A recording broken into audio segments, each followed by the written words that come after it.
There will now be a moment for silent prayer or meditation.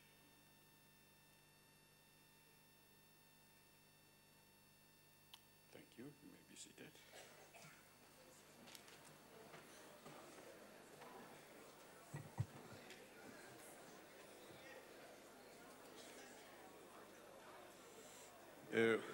We now come to notices of motion. Does any member wish to give a notice of motion?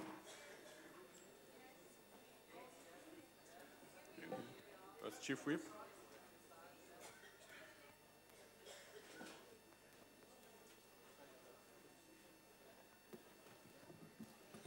Honorable Deputy Speaker, I give notice that I will move that the House notes that Honorable Baleka Mbete is an outstanding veteran of the African National Congress and the Liberation Movement and has dedicated her life to the betterment of the lives of our people. Order, members. I move that the former Deputy President of the Republic of South Africa, Comrade Baleka Mbete, from 2004 to 2008 and 1996 and 2004, this outstanding cadre of the movement has acquitted herself very well.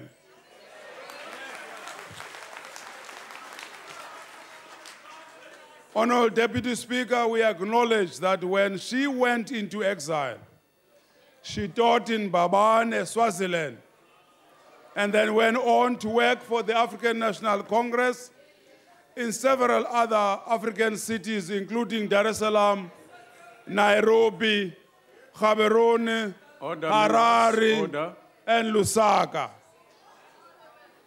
We acknowledge that as one of those who played midwives to our democracy and reconciliation, she served as a member of the Presidential Panel on the Truth and Reconciliation Commission. We recall that in all these positions, she has served the nation with integrity, professionalism, dedication, and selflessness. Further recall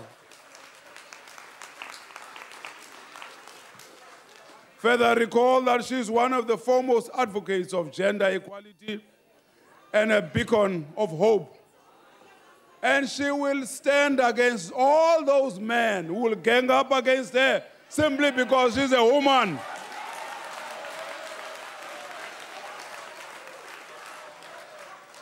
We believe that her vast experience in politics, government, legislature, and social transformation Point of order. stand her in good stead to lead this parliament for the next 5 years. Point of order. And expressed a fullest confidence in her leadership in this legislature. Yes. Honorable member. Yeah. Deputy Speaker, thank you very much. After listening to the soliloquy of the Chief Whip of the ruling party, I would ask you to please rule whether that is in fact a motion, because it sounded a lot more like an executive statement or a speech. And I'd like you to see if it's in the correct format to be before us here today. Okay. Honorable members, does any other member wish to give notice of a motion? Honorable member. Sorry, point of order. Sorry. Yeah. Point of order. Deputy Speaker, I've asked you to make a ruling whether in fact whatever that is that's just been read out from that side of the House is in fact in terms of the rules, because I submit to you it's not in the form of a motion. Okay, that's your opinion. I'll look at it and I'll come back to the House.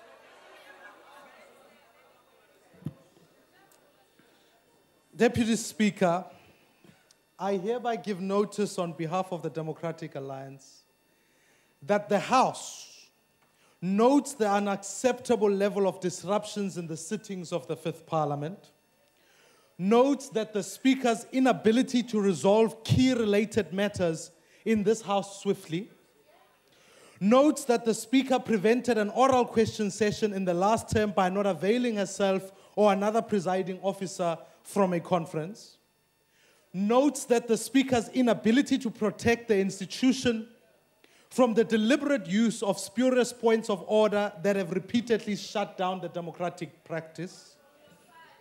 Notes that the Speaker's failure to instill respect in the authority of the institution and restore order in the sitting on the 21st of August 2014. Condemns the Speaker for remaining the chairperson of the ANC while serving as Speaker of this House. That it condemns the Speaker for cancelling meetings of the Parliamentary Oversight Authority. Condemns the Speaker for not acceding to our request to have the Parliamentary Oversight Authority meet more frequently.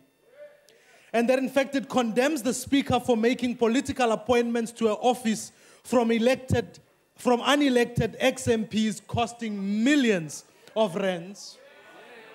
Therefore, passes a motion of no confidence against the Speaker. I so move.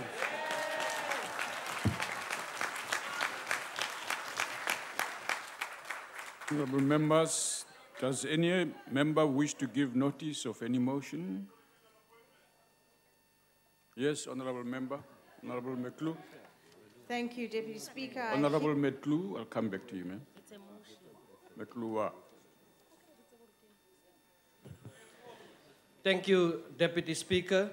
I hereby give notice on behalf of the Democratic Alliance that at its next sitting, this House debates the role and function of the public service, its commitment, and the impact it has on service delivery for the Republic of South Africa. I so move.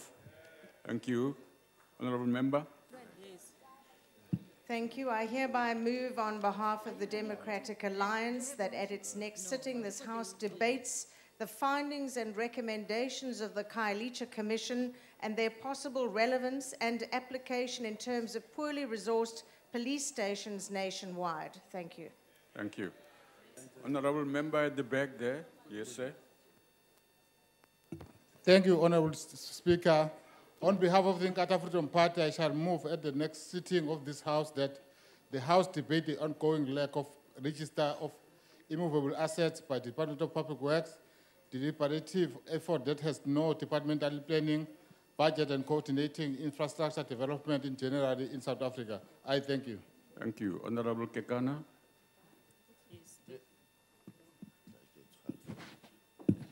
Deputy Speaker, I, on behalf of the ANC, move that in the next sitting, the House debates the readiness, the state of readiness and importance of digital migration. I so move. Thanks. Thank you, Honourable Member. Honourable Member over there with the red. Yes, Honourable Member.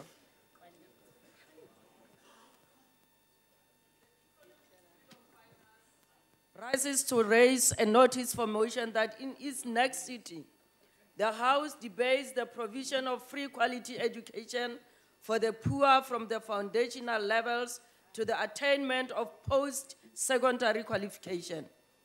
Thank you. Honourable Lekota.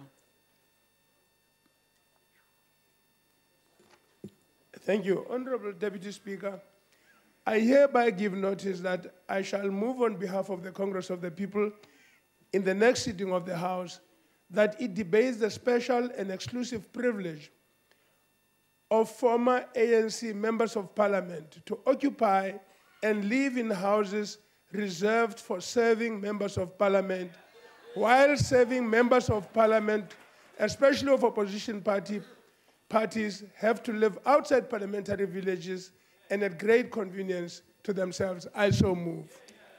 Yes. Honourable Member. Thank you, Deputy Speaker. The Economic Freedom Fighters rises to raise a notice for motion that in its next sitting, the House debates the transformation of the country's criminal justice system and correctional service system to make the criminal justice system more accessible and representative, and to make the correctional service system more corrective and less punitive. So I move. Thank you. Honourable Member. Honourable Deputy Speaker, I hereby move on behalf of the Democratic Alliance that at its next sitting, this House debates the increase in public debt and with possible further downgrading of the credit rating, what contingencies, if any, will be put in place if the downgrading materializes. I so move. Thank you. Honorable member at the back there. Somlomo ohloniphekileyo egameni likaKhongolose ndiphakamise ukuba indibano elandelayo yalendlu ixoxe ngemiphumela nexabiso eliphezulu loqhagamshelwano. Ndiyabulela. Thank you, honorable member. Honorable member at the back, IFB. Honourable Deputy Speaker, I move on behalf of the Congress of the People that the House debates the Department of Basic Education's admission policy and the effective provincial departments doing away with feeder zones, which amongst other consequences give rise to learners who are not academic achievers being discriminated against to favour out-of-town pupils who are academic achievers. This gives a false sense of achievement with respect to matric results. I so move. Thank you. Honorable member. Thank you, Speaker, Deputy Speaker. I move on behalf of the ANC that in its next sitting, the House debates the challenges that slowed down the implementation of broad-based black economic empowerment as a vehicle to broaden and deracialize the ownership and control of productive assets by black people, women, and youth. I thank you, Deputy Speaker. Thank you. Honorable member there. Thank you, Deputy Speaker. The economic freedom fighters rise to move notice that the House debates the need to declare moratorium on farm workers' evictions. I so move. Thank you, honorable member. Honorable member. Thank you, Honorable Deputy Speaker. I hereby move on behalf of the Democratic Alliance that at its next sitting, the House debate the severe shortages of social workers and the implications to the social services and come up with solutions. Thank you. Thank you. Honorable member. Thank you, Deputy Speaker. I hereby move on behalf of the United Democratic Movement that at its next no, the UDM, I beg your pardon. At its next sitting, the impact of strained industrial relations and the rapid electricity price hikes on the poor and the South African economy in general. Thank you very much. Thank you. Honorable member. Thank you, Honorable Speaker. I move on behalf of the ANC that in its next sitting, the House debates the progress made on the establishment of e-governance. I thank you. Thank you, honorable member. Honorable member. Thank you, Deputy Speaker. I move on behalf of the ANC that in its next sitting, the House debate restructuring the country's science and technology infrastructure to benefit more poor and rural areas. I thank you. Thank you.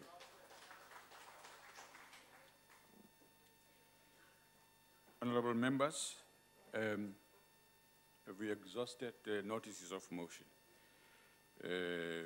We now come to motions without notice.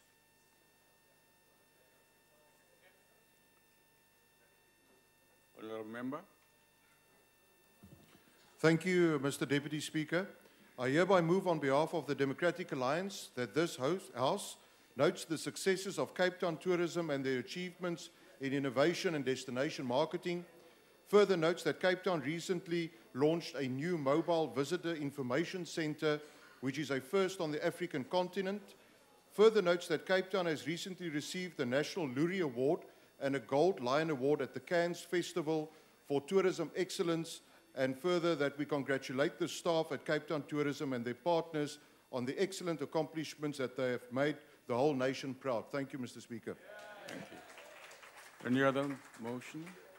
Yes, honorable member. Thank you, Deputy Speaker. Honorable Speaker.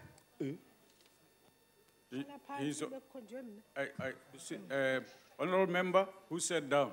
It's me who must tell you to sit down, not another member. Take the floor, she'll get a chance.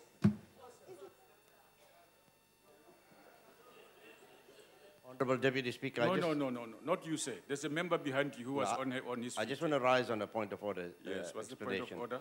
The previous motion, has it been put to the House? Oh. It was a motion without notice, and I didn't hear it being put to the House. Okay, that's a definite point of order. Any objection to the motion? No objection, agreed to. Honorable Member? Thank you very much, Deputy Speaker. I rise on behalf of the economic freedom fighters that the House notes the significance of September 12th, a day which has become known as the Steve Bantu Bonke Biko Day at home and internationally amongst progressive people. Biko, who was murdered by the racist, murderous apartheid regime, and shall be remembered for his selfless contribution to the Black consciousness movement and the need to end Black self-hatred and the defeat of white supremacy. We are reminded of his words that the basic tenet of Black consciousness is that the Black man must reject all value systems that seek to make him a foreigner in the country of his birth and reduce his basic human dignity. That we remember Biko's eternal message of decolonizing the mind.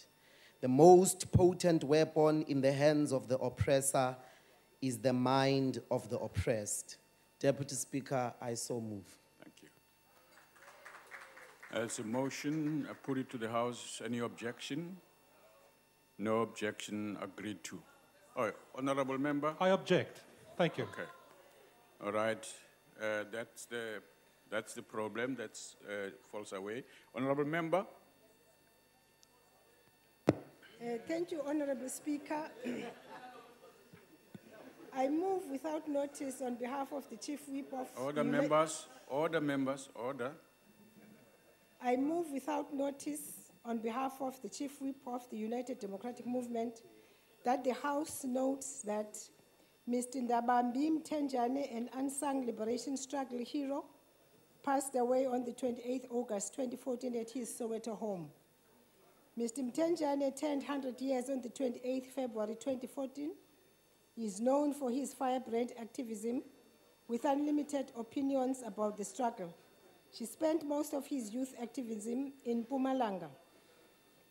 Even though he was not one of the renowned freedom fighters, he will be remembered as an activist who contributed in the fight against oppression. He surely joins other struggle stalwarts for whose contribution today we enjoy freedom. May his soul rest in eternal peace. I so move. Motion. Any objections to that? I put the motion. No objection, agreed to. Any further motions? None. Okay.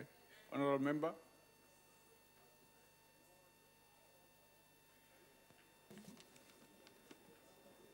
Honorable Deputy Speaker, I hereby move on behalf of the Chief Whip of the UDM that the House notes the incident which unfolded at the Umtata High Court yesterday, where 2 dangerous suspects died on the scene and 1 official was reportedly wounded following a fierce exchange of gunfire with members of the National Intervention Unit, police members, and correctional services officers.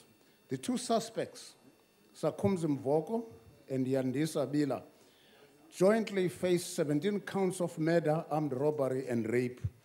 They had allegedly terrorized the former Transkei area for many years. Further notes that 1 suspect accessed a firearm from a dustbin situated within the precincts of the court of law, thus raising serious questions about the state of safety of our justice officials and institutions. Further notes that in December 2013, 2 police officers were stabbed at the same Umtata High Court by prisoners. We commend the NIU and DSC officers for the swift action to a potentially dangerous situation for ordinary citizens. Further wish the injured officer a speedy recovery and hope that the investigation into the person who hid the firearm in the dustbin could be concluded with speed and consequence. I so move. Thank you, Honourable Member. If there are no objections, I put the motion. No objections, agreed to. Honourable Member? Thank you, Honourable Deputy Speaker. I move on behalf of the Democratic Alliance that the House notes that the visa for His Holiness the Dalai Lama to attend the 14th World Summit of Nobel Peace Laureates has been denied for the 3rd time. Further notes that China has fully endorsed South Africa's decision in a very public statement. confirms that no valid reason for the denial has been forthcoming from both the Department of International Relations and Cooperation and the Department of Home Affairs.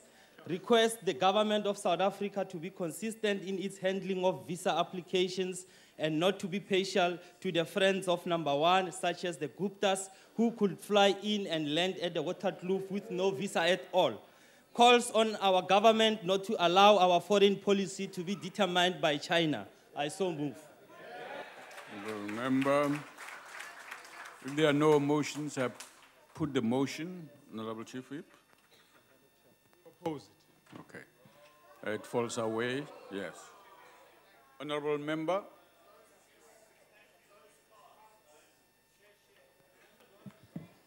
Thank you, Honorable Deputy Speaker. I move without notice on behalf of the Chief Whip. Honorable Member, order. Go ahead, Ned. Oh, thank you. On behalf of the Chief Whip of the UDM, that the House notes that Brian Habana, who was born in June 1983 in Joburg, has contributed significantly to the game of rugby. Habana has proved without reasonable doubt his talent when in the 2007 Rugby World Cup he was named one of the best players at the time when he was only 24 years old.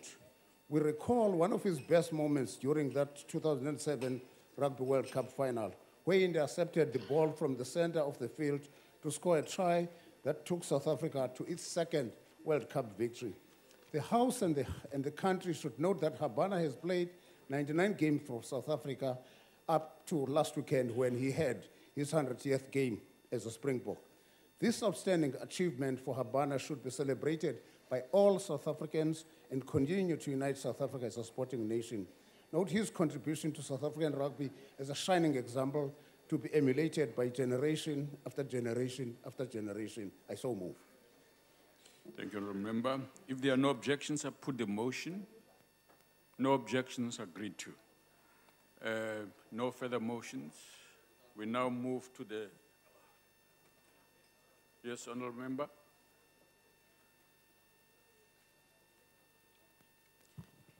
Deputy Speaker, I rise on behalf of the FF for a motion that this House notes the continued flaring up of individual acts of racism, that there is still no legislation that criminalizes racism in South Africa, also that the United Nations Conference Against Racism and Related Intolerances held in the year 2001 in Durban resolved that all nations to develop a nation plan against racism. And we note that this House moved that such a plan be undertaken. Thank you. Okay. If there are no objections, I put the motion. No objections agreed to. Members, we now assume that you are done. We move to the next item on the order paper, and that is member statements. Does any member of the ANC wish to make a statement? Honorable member at the back. Ke a leboga motlatša mospikara. Pele ga ngwaga wa 1994 ga se selo seo se bego se nagana gore basadi ba ka tsena lekaleng la saense le go kgatha tema mešomong ya diphatišišo tša saense. Re leboga lenaneo la tlhamoleswa la African National Congress le kgone re bona basadi ba baswa bao ba nago le phišegelo ya tsebo le tshedimošo ba itukišetša go ithuta ka makaleng a diphatišišo le tlhabollo. Saense e mabapi le boithomelo, tharollo ya mathata, kgodišo ya GDP le ikonomi. Basadi ba Afrika Borwa ba šoma ka phadimego go fihlella manamelo a godimo a diphatišišo le tlhabollo. Se se hlatsetšwe ke palo ye e golago ya basadi bao ba thopago difoka tša bokgoni makaleng a fapafapanego a diphatišišo le tlhabollo. Basadi ba tloga ba kgaogane le kgopolo ya kgale ya gore lefelo la mosadi ke ka moraleng. Gomme ba maemong a godimo leselong la go iša Afrika Borwa pele. Bona ka bo bona ba anega kanagelo ye botse e bose. Re rata ka moka basadi bao ba šomilego ka bokgwari go hlabolleng naga ya gabo bona. Ke a leboga. Thank you. Thank you, Honorable Member. DA.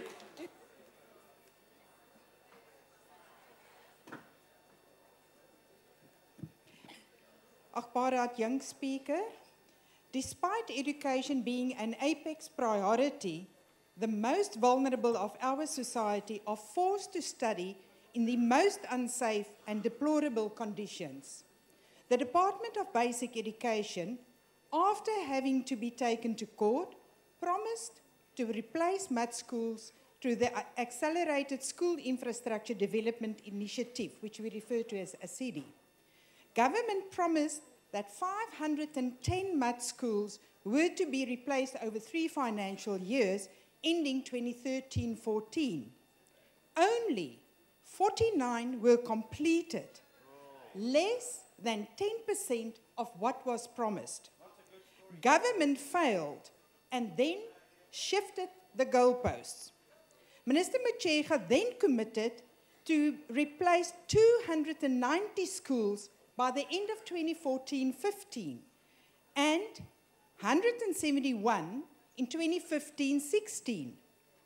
Truth is that since inception of this program, only 75 schools have been completed and only 6% of the budget for the 2014-15 year has been spent to eradicate mud schools in South Africa. Government is failing again and has shifted the goalposts again. In terms of an oral reply, the Minister advised... Honourable Member, your time has expired. Thank you. Yeah. EFF. Thank you. Let me throw to the attention of this House that on Tuesday, the 9th September 2014, members of the community of Mufulatepe Smithfield took to the street to demand explanation about the recruitment policy of CEWP and EPWP programs. The reason they were embarking on the exercise is because the recruitment policy, they deemed it not to be fair because one member of the ANC told them that the deployment is for the ANC members only. Only members of the ANC, they will be deployed in those programs. Based on this provocation by this person, community went on rampage to demand answers. As usual, the police were called to arrest 13 young people in demanding fairness from the district mayor of the ruling party in the Karib district. This behavior of the ANC leaders who think employment in municipalities only meant for ANC members, it must be rejected and our people must be encouraged to fight this wrong practice. As we have previously warned, ANC is testing the patience of our people. I thank you. Yeah. ANC. Thank you, Deputy Speaker. The ANC proceeds from the premise that the rising quality of life, also the improvement of safety and security of the citizen in their house and environment, where they live, work, and engage in extramural activity. As the ANC, we welcome the opening of a new 68 million state-of-art Tembisa South Police Station in Ekurulen on Tuesday, the 2nd of September 2014. The ANC is of the view that the community of Tembisa will now feel safer with the new police station in place. It is going to bring much-needed relief to the community of Tembisa, as their complaint will be attended to timely. And they will no longer have to depend on one police station, which in the past could adequate and effectively serve the huge area. The ANC view this project as a means of further reducing the level of crime, as there's going to be more police visibility in time of the police to focus on the hotspots of the area. This initiative demonstrated that the seriousness of our government commit to bringing the police service closer to the people. The ANC call upon the community of Tembisa to work with the police. It is the only way to win the war against crime. I thank you. Thank you, Honourable Member. IFP. Honourable Deputy Speaker, the Department of Public Works in 2010-2011 completed a plan for the inner city regeneration of Tshwane.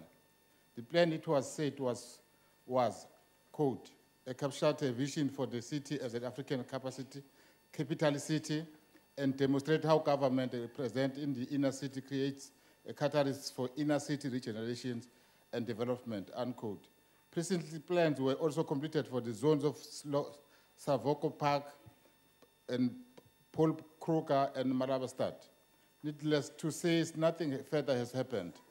This department, through the Honorable Minister, must now answer to the slow pace in the respect of implementation of this project and advise as to when it intended to roll out inner city regeneration to other municipalities. I thank you. Thank you. NFP?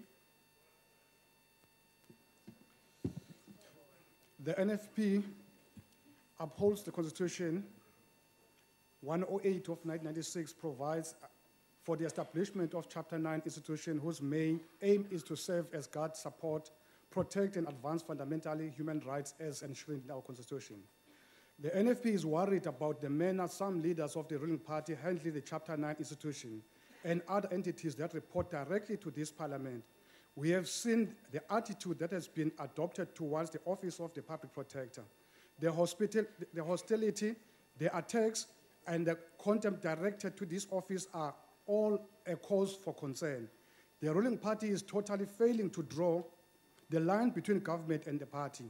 The attacks of the Public Protector are meant to make this office ineffective and inefficient. This office is not a darling of the ruling party because it is not taking orders from the ruling party. It understands it's a statutory body of the state which is there to serve the state and enhance democratic ethos of our state. It is a transversy of justice to undermine this office.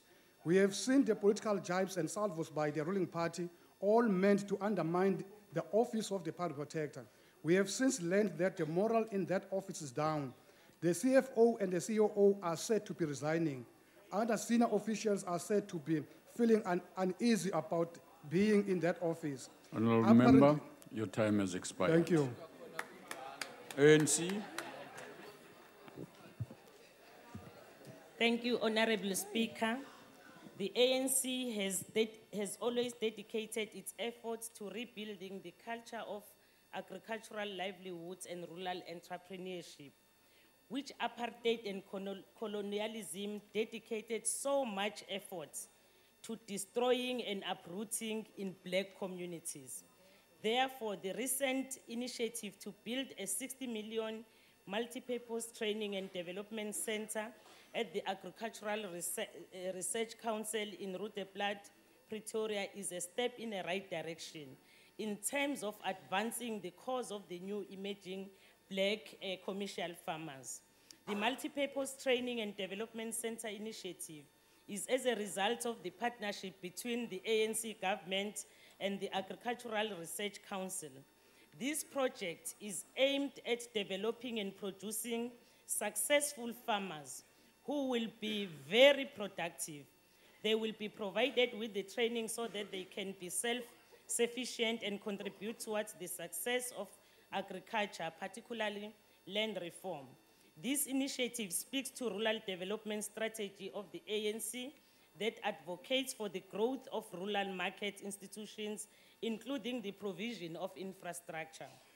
This will assist rural communities and small farmers to build organizations which will help them access markets, build links with formal sector value chains, and coordinate their activities to realize their economic scales. I thank you. Thank you, Honourable Member. Cope. Honourable Deputy Speaker, in April of this year, media reported that thousands of learners in various grades across Limpopo had spent the first quarter of the year without textbooks for certain subjects. The department, however, disputed these, saying that all 4,059 schools in fact did get their books. In July, during the budget debates, we once again reminded the Minister that there is schools in Limpopo that have not received their textbooks. We keep hearing from the department and the ministry that these textbooks were delivered. The question is to where? To a warehouse somewhere in Limpopo, to the correct schools. The fact of the matter is that there are schools and pupils in Limpopo that are still awaiting textbooks. I confirmed it again this morning telephonically. In Polokwane and in Waterberg, we're talking about students grade 9, 10, 11, and 12, still no books for mathematics, science, technology, engineering, and graphic design. This is absolutely unacceptable. It is difficult to keep up with the chopping and changing of HODs. We're now standing in 5 years. MEC number 4 and HOD number 4. A fish rots from the head down.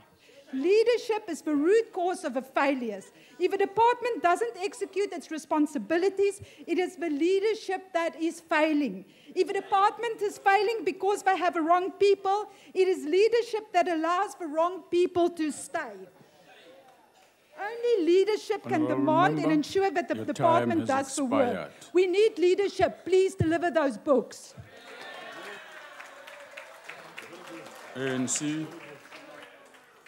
Thank you, Honourable Deputy Speaker. A 73-year-old South African heart surgeon, Mr. Otto Thenning, has become the oldest person to swim the 34-kilometre English Channel and completing it.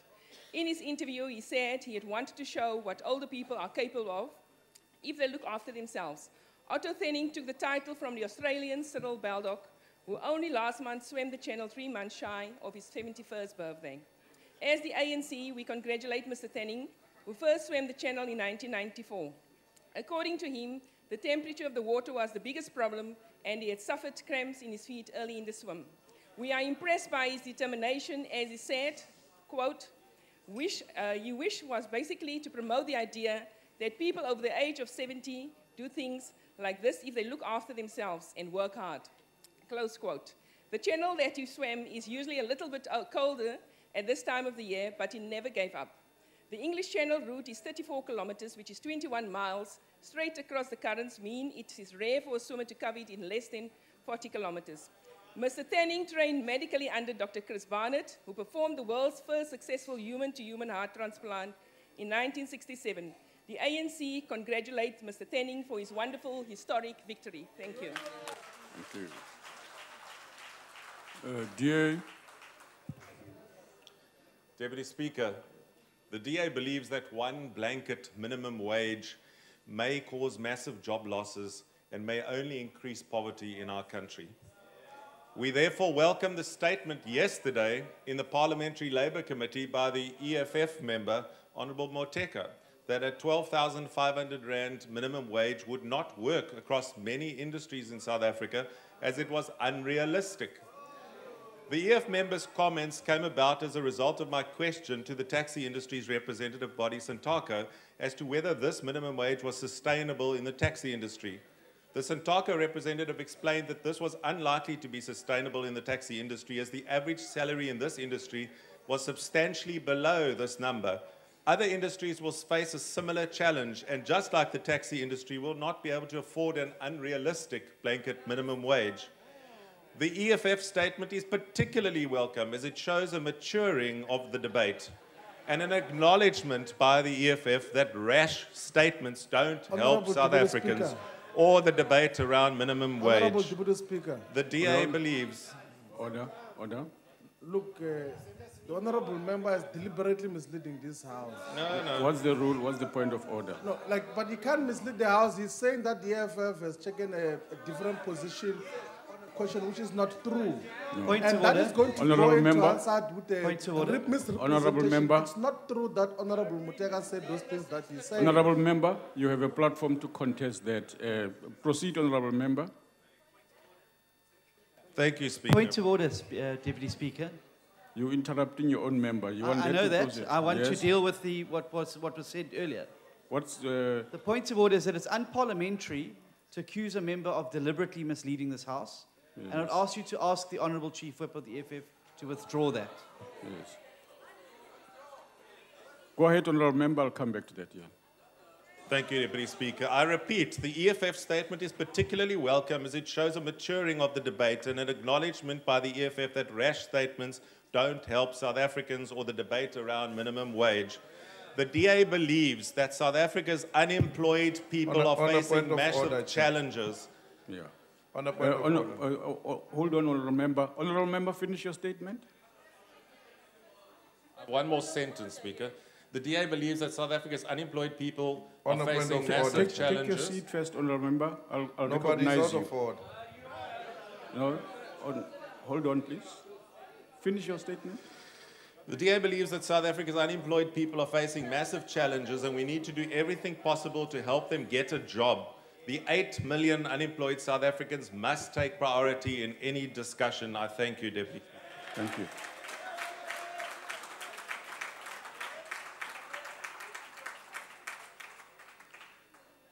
Honorable members, before we proceed, yes, honorable member.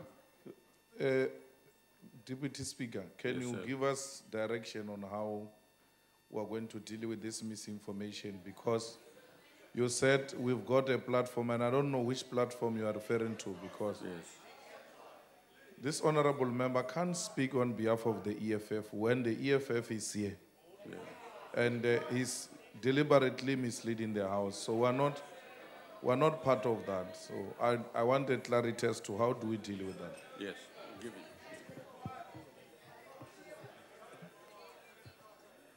it. Yeah. Honorable members, honorable member, can I speak on this? Honorable Malema, it is unparliamentary to say a member is deliberately misleading the House. You know the rules that says that.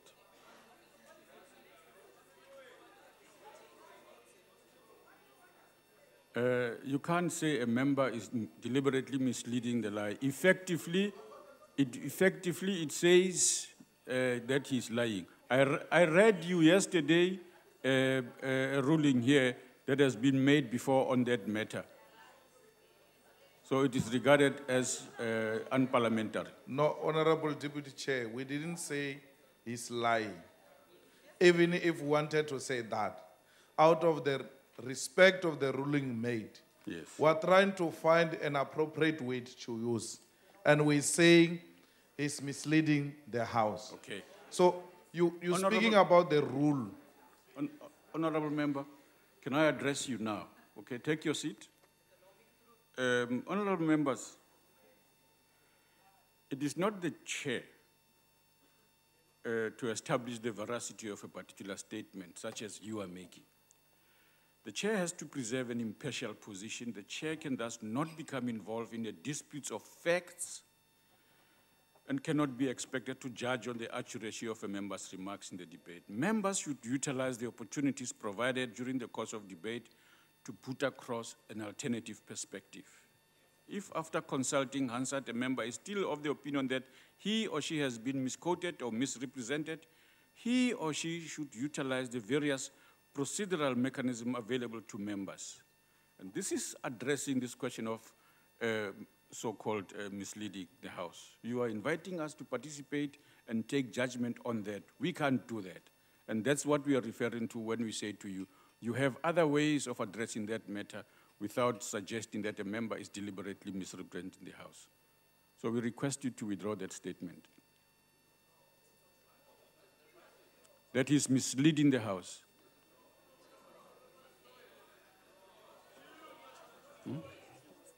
Yes, I'm saying please do that. The request is that you withdraw suggesting that he's deliberately misleading the House.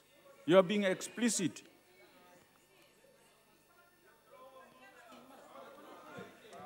Honorable Speaker, Chairperson, you can't all Deputy rise. Speaker, No, may no. I address you to find a solution Honorable to this members, matter? May you honorable be mem- addressed? I have raised a request. Can I address you to assist the House, Deputy Speaker? Honorable Gadi, I have made a ruling and I request it be adhered to. Honorable Deputy Speaker, it is in Yes. the best interest of your chair and the House that maybe you listen to my assisting in this matter, and if you still feel uncomfortable with my address to you, you may so wish to proceed as you wish. Proceed, I'm going to do that, definitely. Okay. Honorable Deputy Speaker, in the best interest of progress, peace, and stability in this matter, I will suggest that maybe we shelve this matter for a discussion in the Chief Whips Forum, where we may be able to find each other on matters wherein there are such kind of statements and that have got to do with misleading of the House. Okay. Otherwise, this House, at certain points in time, the chair will remain whosoever with whom it wants to remain, because if we allow something economic with the truth being said here, It is Honorable unfair for the Honorable House member, to insist that Honorable member, the ruling should stand. I have heard you. suggest. Honorable member, I've heard you. And I insist that the statement that the honorable member is deliberately misleading our House is unparliamentary and it be withdrawn. Deputy Speaker, we are not going to be part of a situation where a member stands up here, mislead this House, and mislead the public, and you expect us to be part of that misleading. We are not going to do that. This member is misleading the House, and we've got a position ourselves as an organization on that matter, which is well known. It's not there. And you expect us to sit back and allow this honorable member to mislead them. We can't do that. Honorable Malema. No one can speak on behalf of the EFF, especially on policy, and you allow us to keep quiet. Honorable member. Deputy Speaker, may I address you, please? Yes, honorable member. Deputy Speaker, what the Honourable Malema said is well within the bounds of debate. We are protected by Section 58 of the Constitution here. The issue that I took a point of order on was not the Honourable Malema, it was the Honourable Shivambu, who said that the Honourable Ollis was deliberately misleading the House. Mr. Malema can have his, Honourable Malema can have his own opinion about whether Honourable Ollis is misleading the House, but we will not allow, and the annotated digest of rulings is very clear on this, the precedent is clear on it, that he may not say deliberately misleading the House. I ask that he, for the sake of progress, the Honourable Shivambu is asked to withdraw it, and we move forward. Honourable members, yes, honourable member. In the interest of progress, I think Honourable Malema has accordingly amended their statement by saying the member is misleading the House, which is parliamentary.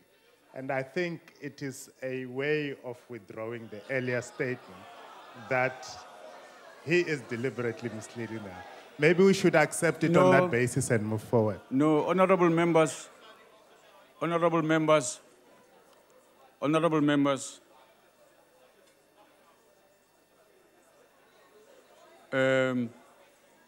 has been drawn to my attention that it's Honourable Shivambu who said deliberately. And honourable member, I would like you to confirm that it is you who said it. And if you've said so, then we will request you to withdraw deliberately misleading the House.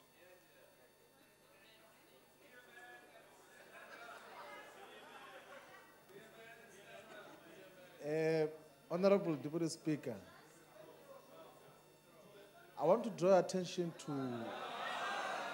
what All the happened members, here when all the the members. Deputy Minister of Military Veterans was here and Defense.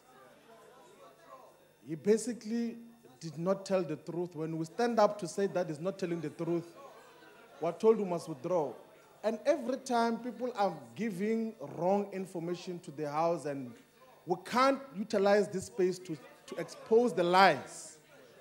Because this is Parliament. When people give wrong information, we must be in a state to indicate that they're not telling the truth.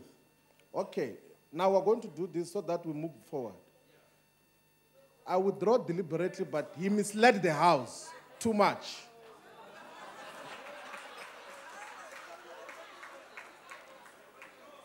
Honourable members,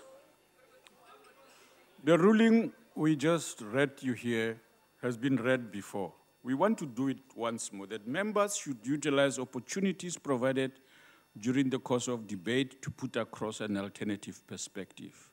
To say members are lying, to say members are deliberately lying, is out of order and should not be repeated, and it is wrong. And Honourable Shivambu, you should not make your withdrawal conditional. It's not good. It's incorrect. It's incorrect. So please indicate to us clearly without condition.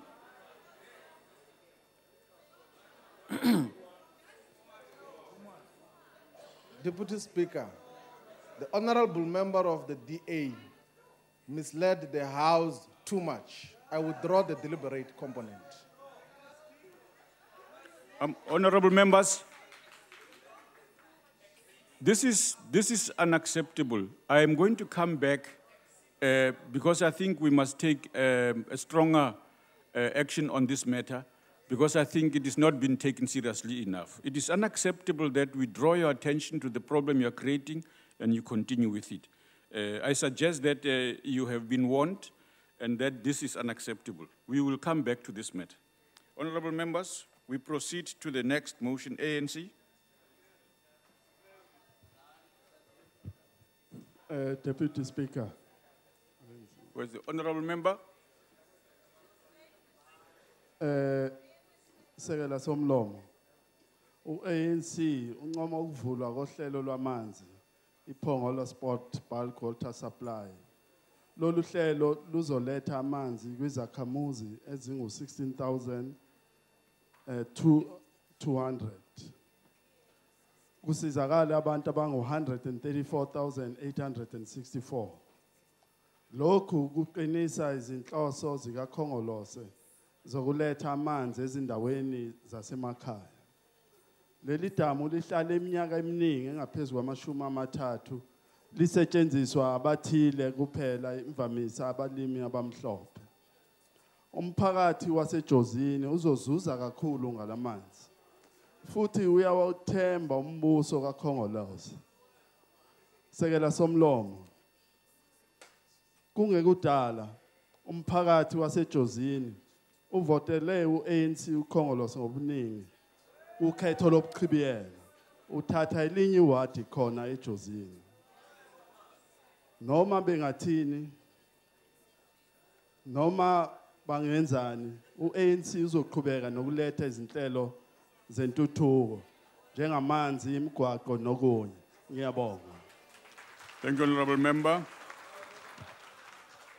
Honorable members, we are informed that the girls in the gallery are from the Bloemhof Girls High School in Stellenbosch. Welcome to the gallery.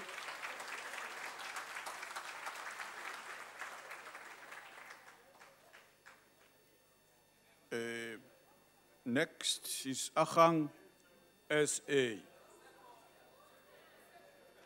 Agang SA. Is Agang SA here?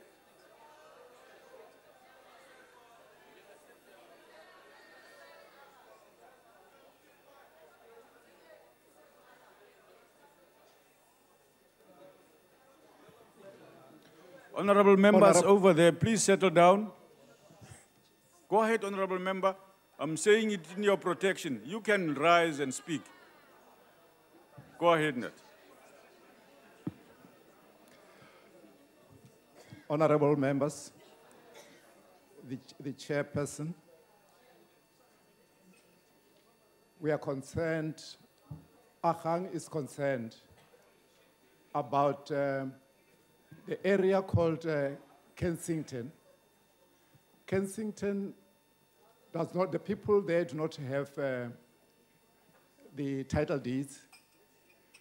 And amongst the buildings which are there, there is an old age home, which home is new and apparently it took over 18 million and it's being vandalized without being used and without being protected. Thank you. Thank you, honorable member. ANC. Thank you, Deputy Speaker. One of the ANC's economic policy assertions is to promote trade among African countries and to support regional integration to create larger regional markets to sustain industrialization. Hence, the ANC supported the participation of a delegation of 29 South African companies with the assistance of the Department of Trade and Industry at the 50th Jubilee of the FAIRA International de Maputo, which is referred to as FACIM Fair. South Africa's participation in the FACIM is to tap into the growing Mozambican market in the transport and communication industries, where South African companies have the capability to supply services and capital equipment. Mozambique is seen as one of the most South Africa's top 5 trading partners in Africa, and we want to expand our market share to enable our companies to compete with other countries that have since made substantial inroads into the country. Our participation in the fair has strengthened ties between us and the Mozambicans in terms of future business, using FACIM as a platform to increase trade and investment between Mozambique and South Africa. Siyaqhuba. I thank you. Thank you, Honorable Member. DA.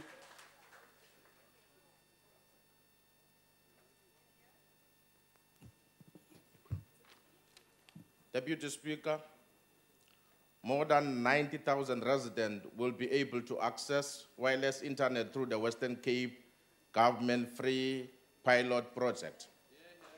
Alan Wynne, the Minister of Economy, Development and Tourism, officially launched free Wi-Fi pilot project at the Hague Primary School in Delft on the 18th of March 2014. Delft is one of the 4 areas which has been chosen for the project. Atlantis, Robertson, and Garden Route are other locations. The aim of this project, Deputy Speaker, is to see what models work best so they can replicate across the Western Cape province. Eventually, every resident must have access to free or affordable internet. I am pleased that more schools will be connected as part of this project, and it's encouraging to see teachers embracing technology. On the 25th of August 2014, the Western Cape government officially launched free wireless internet in George, connecting 20,000 residents. It's a part of Western Cape government of taking the service to the people. Residents will have access of 150 megabytes free internet per device per day. I hope residents and business will be able to use this to further their education. Honorable Member. I thank you. Your time has expired. ANC.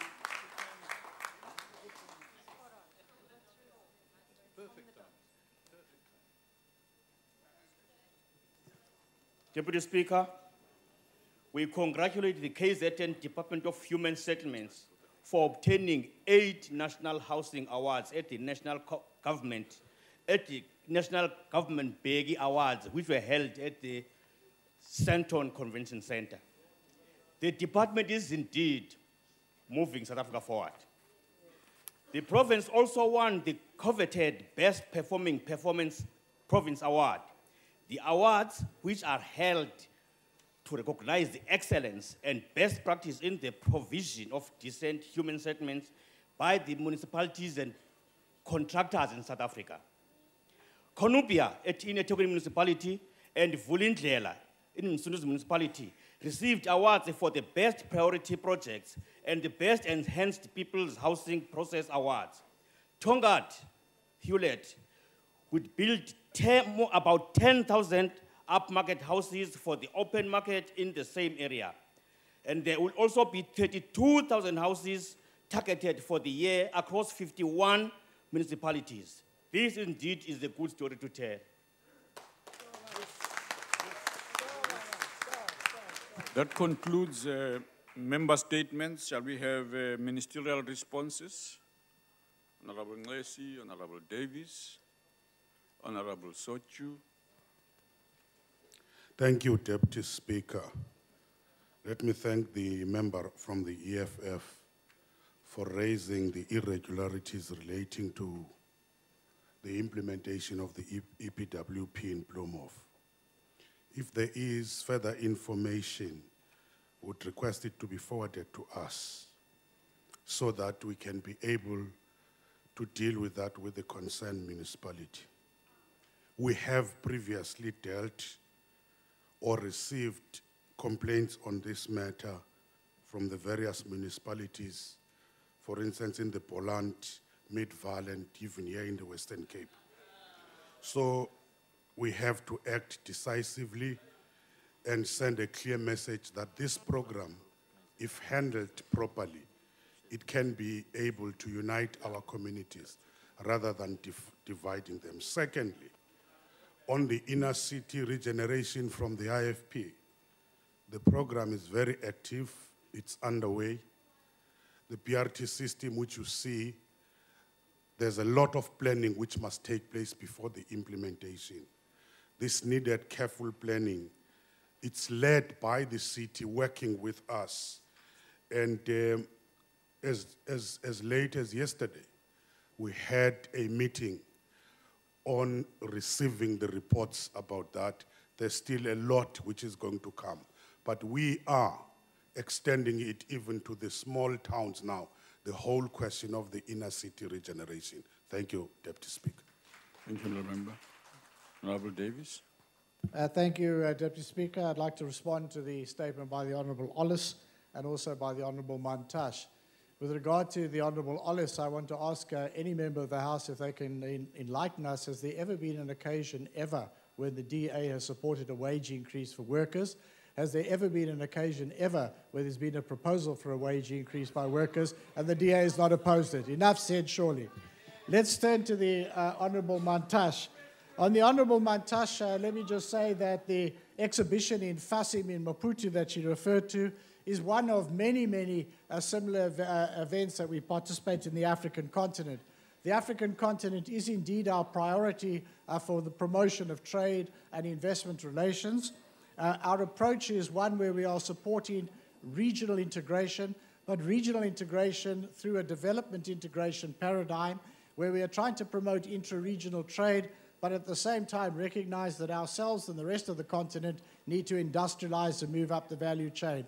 It's for that reason that we are prioritizing programs like the SADC COMESA East African Community Free Trade Area and the Continental Free Trade Area, which we believe, complemented by infrastructure programs and cooperating on industrial development, can contribute to this continent moving up the value chain and creating the conditions for more employment and better living standards for all our people. Thank you very much. Honourable Sochu.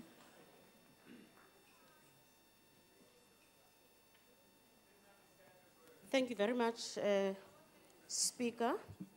Modulasetulo ke tla leka hore ke bue ka se hlahisitsweng ke setho sa Palamente sa ANC ha na bua ka pulo ya station sa sepolesa mane Thembisa ebile a hlalosa ka mokgwa e leng station sa maemo a hodimo ka teng.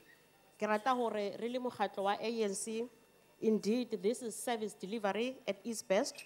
We have dedicated this financial year as the year of the police stations. Hence, you'll see more of this nature of police stations will be opened. We are giving the best to our communities. I thank you. Thank you, Honourable Member. Honourable Nkwinti.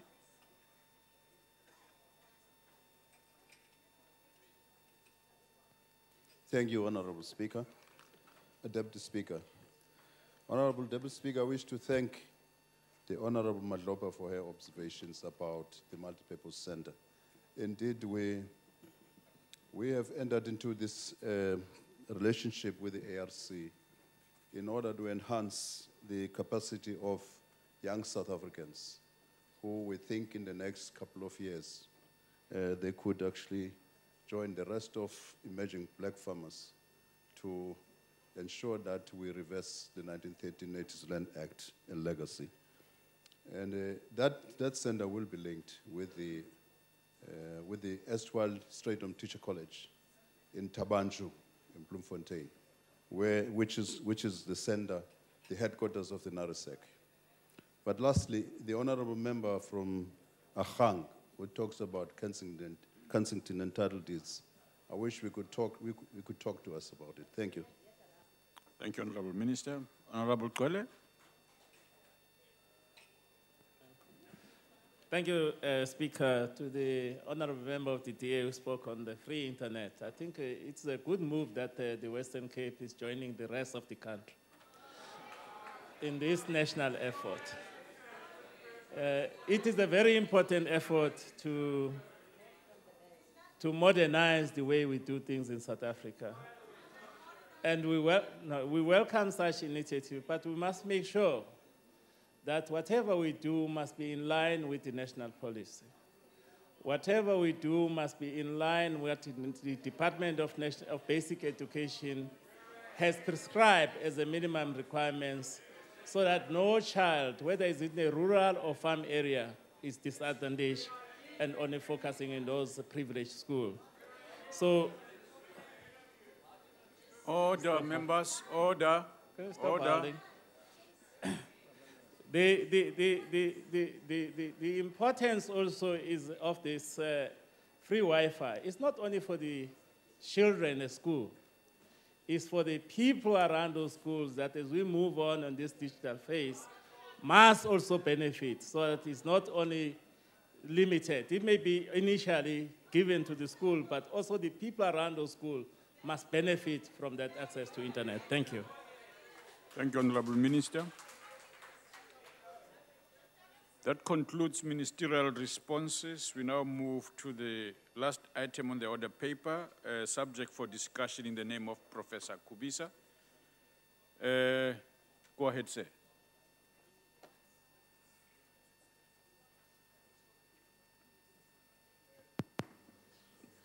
Deputy Speaker, thank you. Honorable members, South Africa faces a global and unprecedented problem of violence against women and children. As we celebrate 20 years of democracy, women and girl children continue to live in perpetual fear of their lives as they are being abused, raped, molested, and mercilessly killed. The gendered nature of domestic violence has unfortunately also seen an increase in the number of women being murdered by their intimate male partners.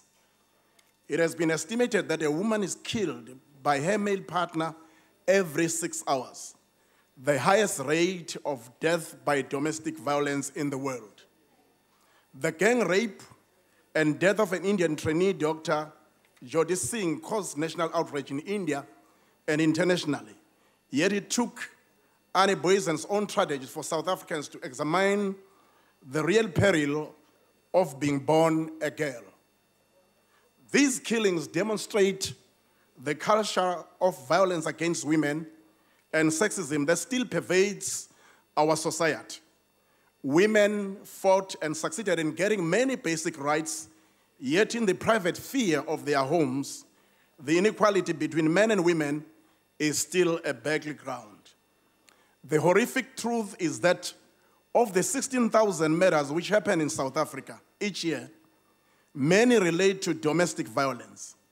Violence against women and children is a worldwide pandemic. More recently, we witnessed horrific scenes in a war-torn Middle East countries of atrocities perpetrated on women and children. Children were maimed, women had to flee their homes to an uncertain future. Girls are being abducted from their homes. Peacemakers in Somalia have raped women. In India recently, a young woman lost her life through brutal gang rape. Last week, 7 men were sentenced to death in Afghanistan for the rape and assault on women. Should we have sympathy for men who behave in subhuman fashion? What rights can they justify claim when they willfully, knowingly, and deliberately committed such heinous crimes? Honorable Deputy Speaker, in most cases, unemployment, poverty, and social inequality are presumed to be the key drivers of violence. Inequality in access to wealth and opportunity results in fear of low esteem, which are channeled into anger and frustration. Widespread exposure of children to violence promotes antisocial behavior. Many children are without their biological parents' protection and therefore are extremely vulnerable to abuse and neglect. And widespread abuse of alcohol and drugs are also a key factor which causes abuse against women and children. And in our country, there are so many drug lords, and most of them own shops, and something has got to be done about them. South Africa is one of the highest per capita alcohol consumption levels per drinker in the world. Law enforcement is generally weak. Few perpetrators are effectively punished. We need some infrastructures for the police, especially in the rural areas where we find that the police don't have the vehicles to apprehend the perpetrators. What is it that we are doing with regard to women and our girls that report the cases to the police in order to find that they themselves are raped at the police stations? This is appalling, and something must be done.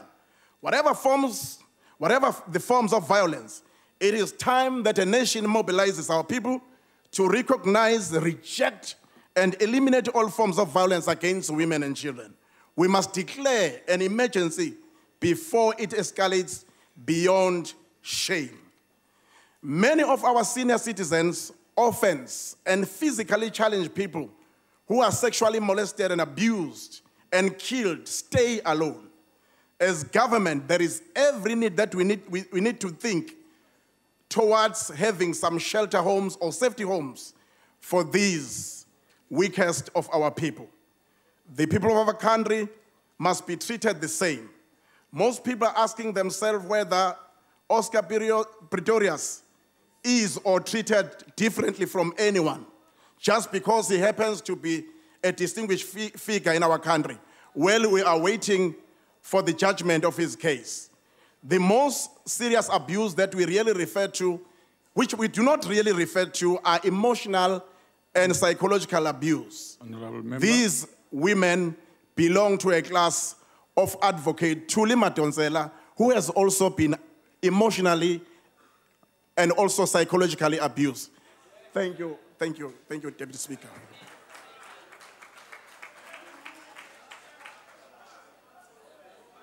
Honorable Tseke.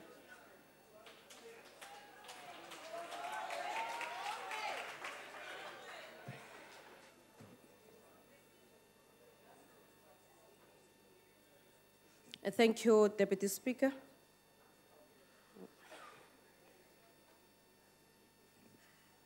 Oh, what have I done? Okay.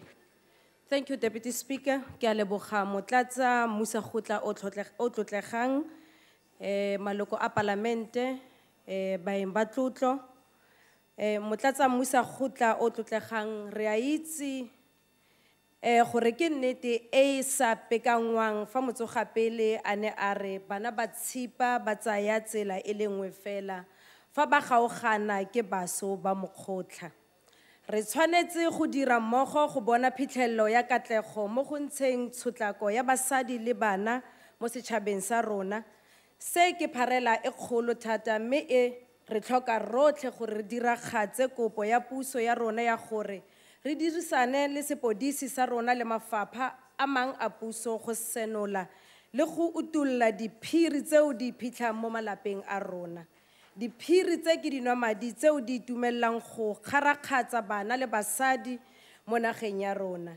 Ke maikarabelo a rona rotlhe go kgoa, go itsise le go lemosa setšhaba gore se se ikgatholose pharela e go seng jalo re tla ya moribe re ntse re na le matlho re itebeletse. Honorable Deputy Speaker, the ANC has been at the forefront on women's struggle by putting forward a vision of an unsexist society and systematically realized this vision through progressive gender equality and women empowerment policies, its institutional mechanism and interventions and measures.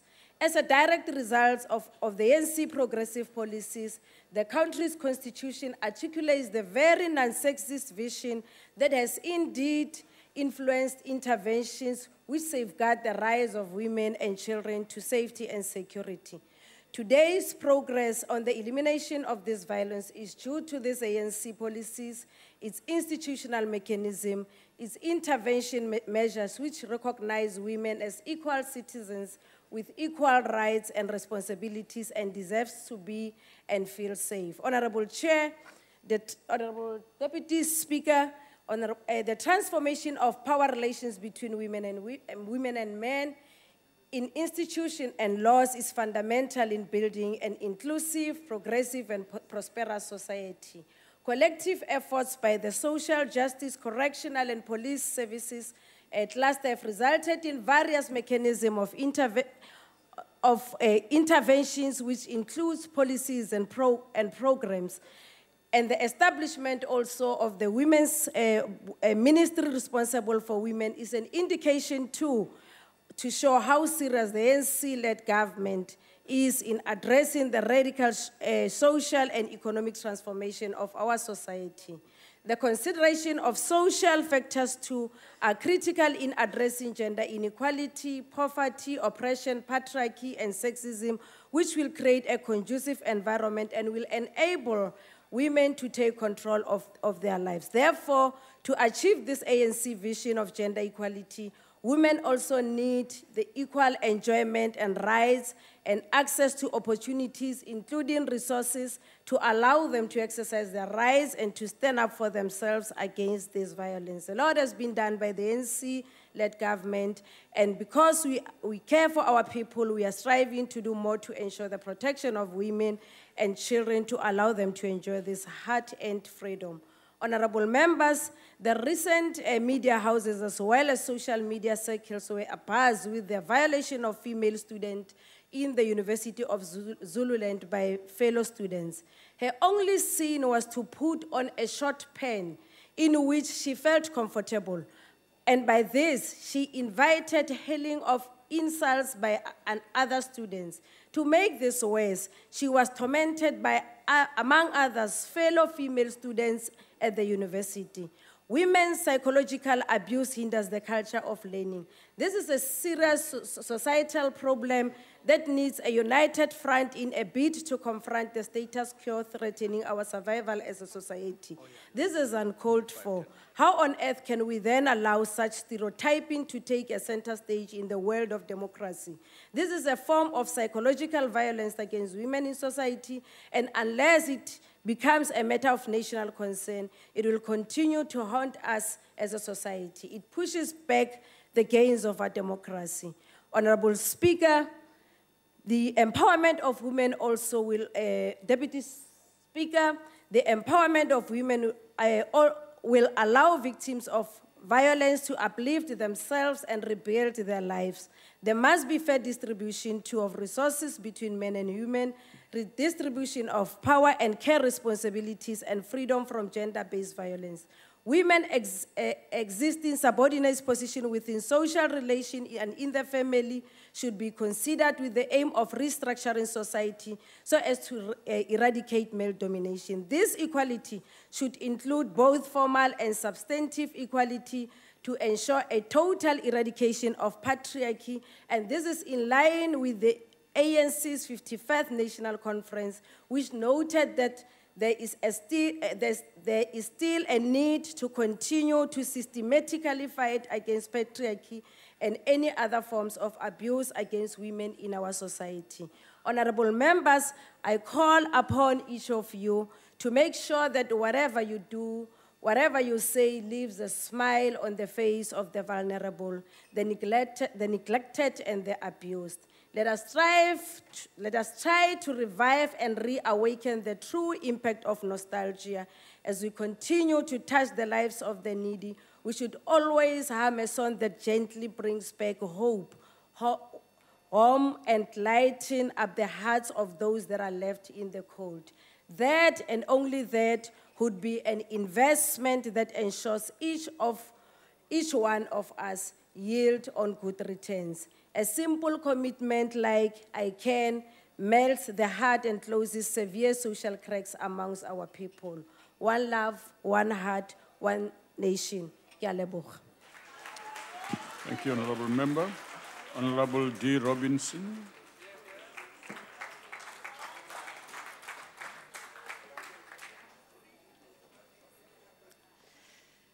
Honorable Deputy Speaker and Macy's van Bloemhof. We have just celebrated Women's Month. The status of women has improved since the dawn of democracy. There are many more women parliamentarians, many more high flyers and successful entrepreneurs. I also acknowledge the outstanding role played by our public protector, Thuli Madonsela, a woman who is not afraid to speak truth to power, who is not cowed by those who choose to ignore the precepts of our Constitution, especially the accountability that is demanded of those who hold high political office. However, we have little to celebrate if we look at recent statistics regarding crimes against women.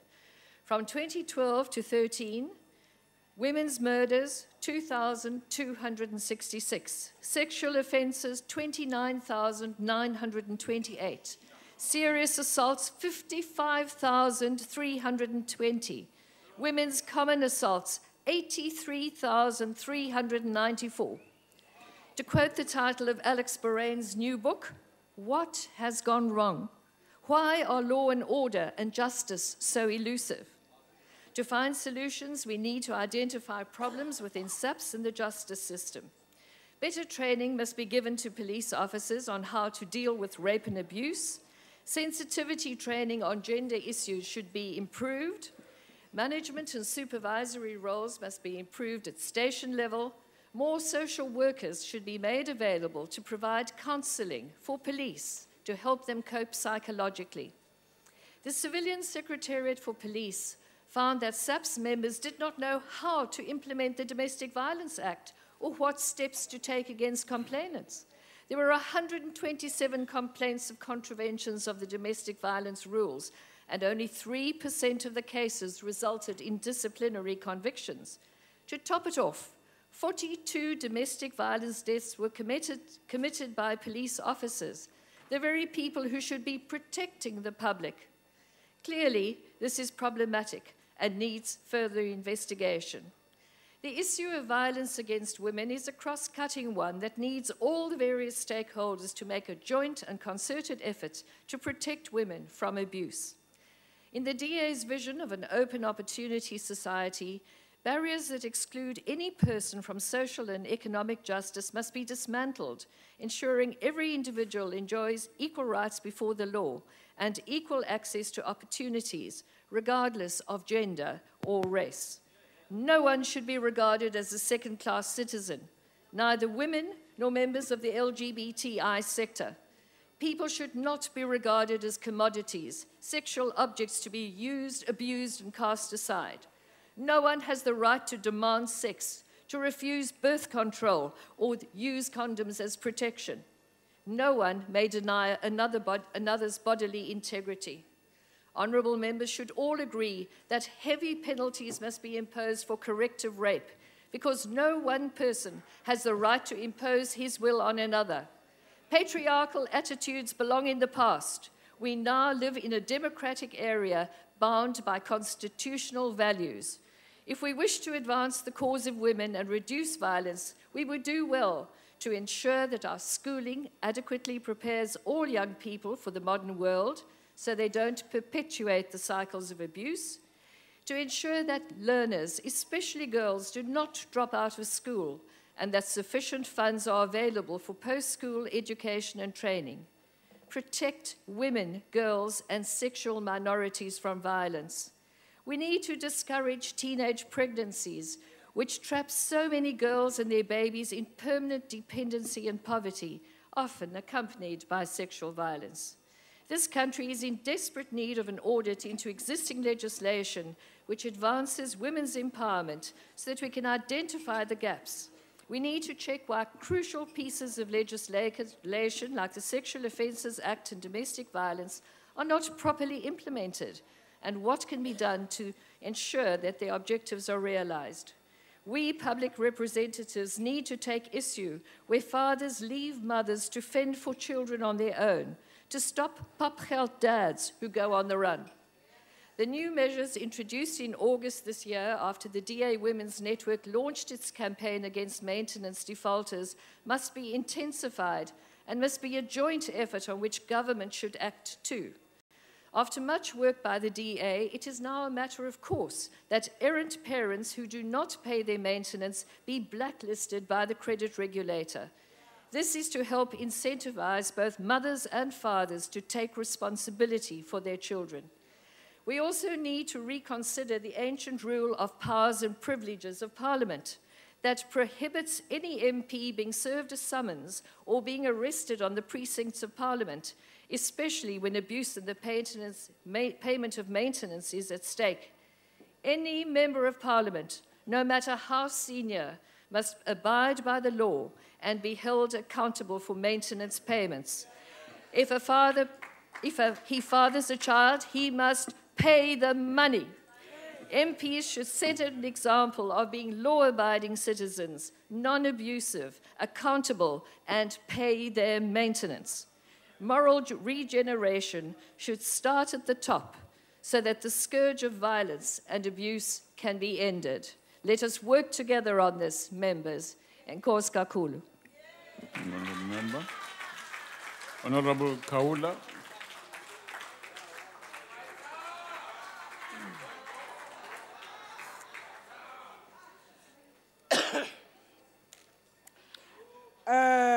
Ngibingelele mhlonishwa. Sekela wami omkhulu. Njenge EFF sithi omama mabanikezwe inkululeko kwezomnotho ukuze kuphele ukuhlukumezeka kwabo bathole imisebenzi izindlu imfundo nempilo engcono.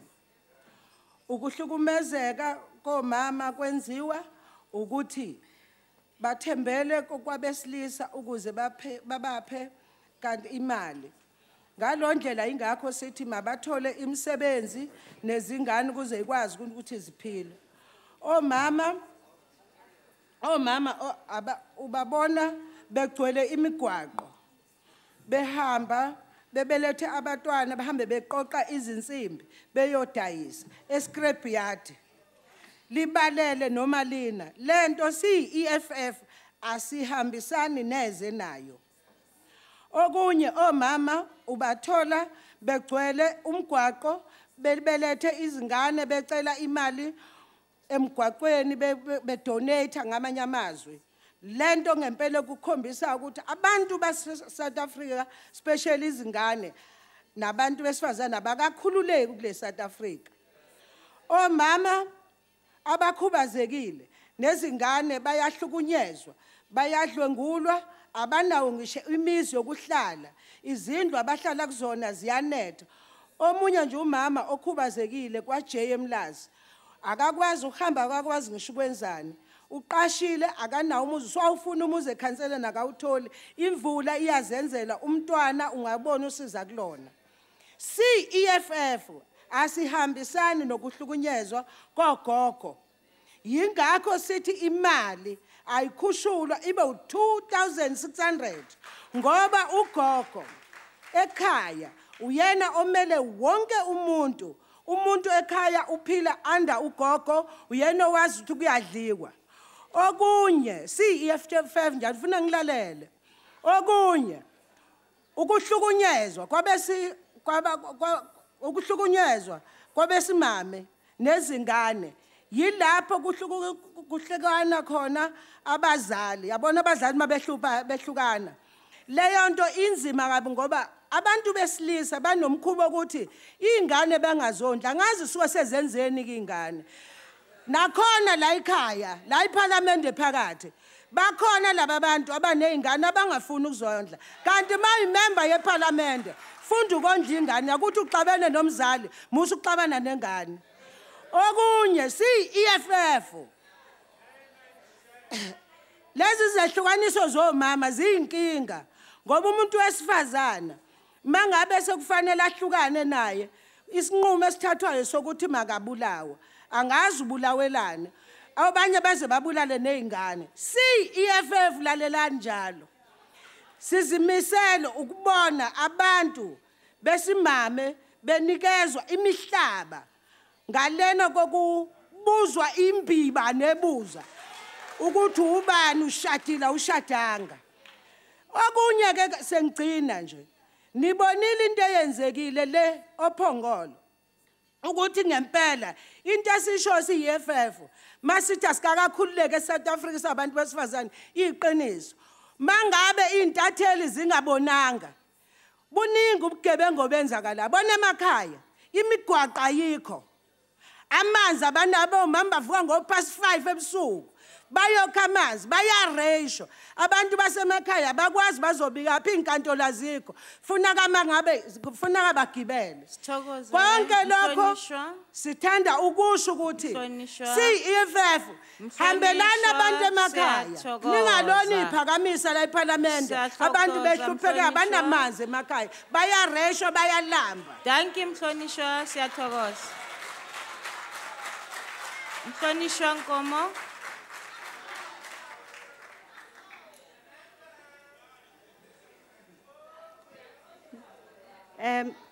Thank you very much, Madam Chair. The IFP takes note that violence and abuse of both women and children seem to be continually on the rise. We proudly proclaim that as a country we have had 20 years of democracy, and we're even celebrating the 60th anniversary of the Women's Charter recently. But looking at the high levels of abuse of women and our children in our society, this dampens the many strides of women have made in the advancement of our country. We will be marking another 16 days of activism campaign soon, and even though it is commendable, this is not enough. In fact, we should strive to be at a point where such a campaign is unnecessary in this nation. This should not be the kind of legacy we pass on to our children. They should not be seen, or they should not see this as part and parcel of their heritage. Many reasons as to why there are high levels of abuse have been brought forward, and we have strong legislation in place to help deal with the many identified instances of abuse. However, despite vocal public support for this kind of legislation, they are still meaningless because in the privacy of one's home, abuse continues. Some practices also have a role to play in sustaining this kind of abusive environment.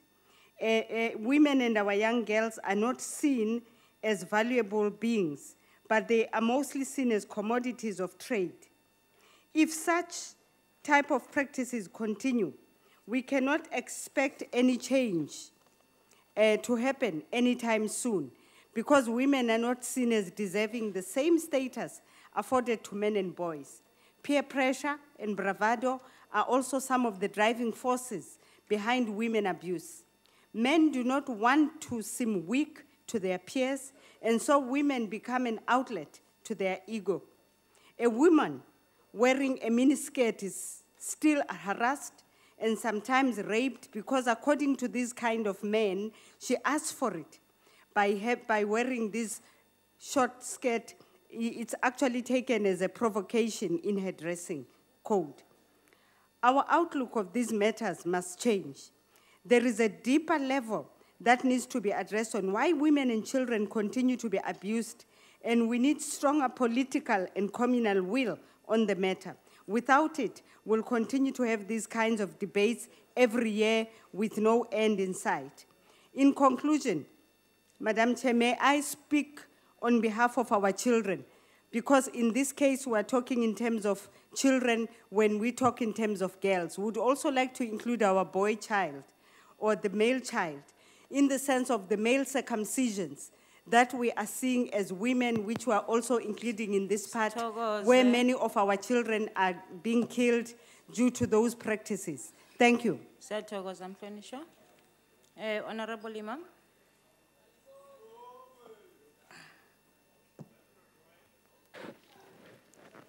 Thank you, Honorable Chairperson. First of all, let me remind my colleagues from the EFF, I'm not one of those fathers who do not pay maintenance for my child. The National Freedom Party condemns with the contempt it deserves the murder, rape, abuse, both physically and emotionally, against our women and children. Honorable Chairperson, let me express my grave concern at the increase in violence against women and children. But, Honorable Chairperson, let us not confine this to women and children, but also to women, children, and the aged or elderly. We often seem to forget that the elderly are also abused in this country and throughout the world. In terms of statistics, Honorable Chairperson, released more often than not, an abused child becomes an abuser. In order to prevent this circle of behavior, we need to protect our children and women from these offenders. Honorable Chairperson, the NFP is not convinced that measures in place presently are adequate to curtail the violence against women and children. Courts must ensure that these criminals are not only punished through jail sentences or fines, but also to ensure offenders are rehabilitated. Honorable Chairperson, unless you rehabilitate an offender, he's going to come out and again abuse and abuse and abuse. The NFP is of the view that in order to break the circle of violence, charges once laid should not be allowed to be withdrawn without the charges or the input from a social worker. that repeat offenders should be punished with a maximum sentence which the law provides for. And finally, Honorable Chairperson, the NFP called for a register of all repeat domestic violence offenders so for them to be named and shamed. This, I believe, Honorable Chairperson, will prevent these offenders from continuing this life of abuse of our women, children, and the elderly, and I thank you. Thank you, Honorable Imam. I now call on Honorable Bongo.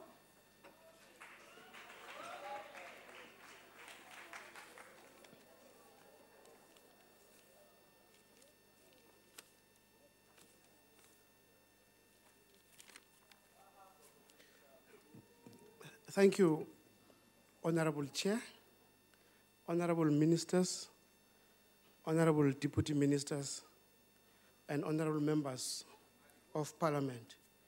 It is a matter of considerable pride that many of the rights and freedoms that women fought for are now entrenched in the Constitution of the Republic of South Africa. These rights are part of an ongoing struggle of the National Democratic Revolution, which at its core is the fight of non-racial, non-sexist, democratic, and a united South Africa. The violence against women finds its roots from a triple oppression which was suffered by the women in the past.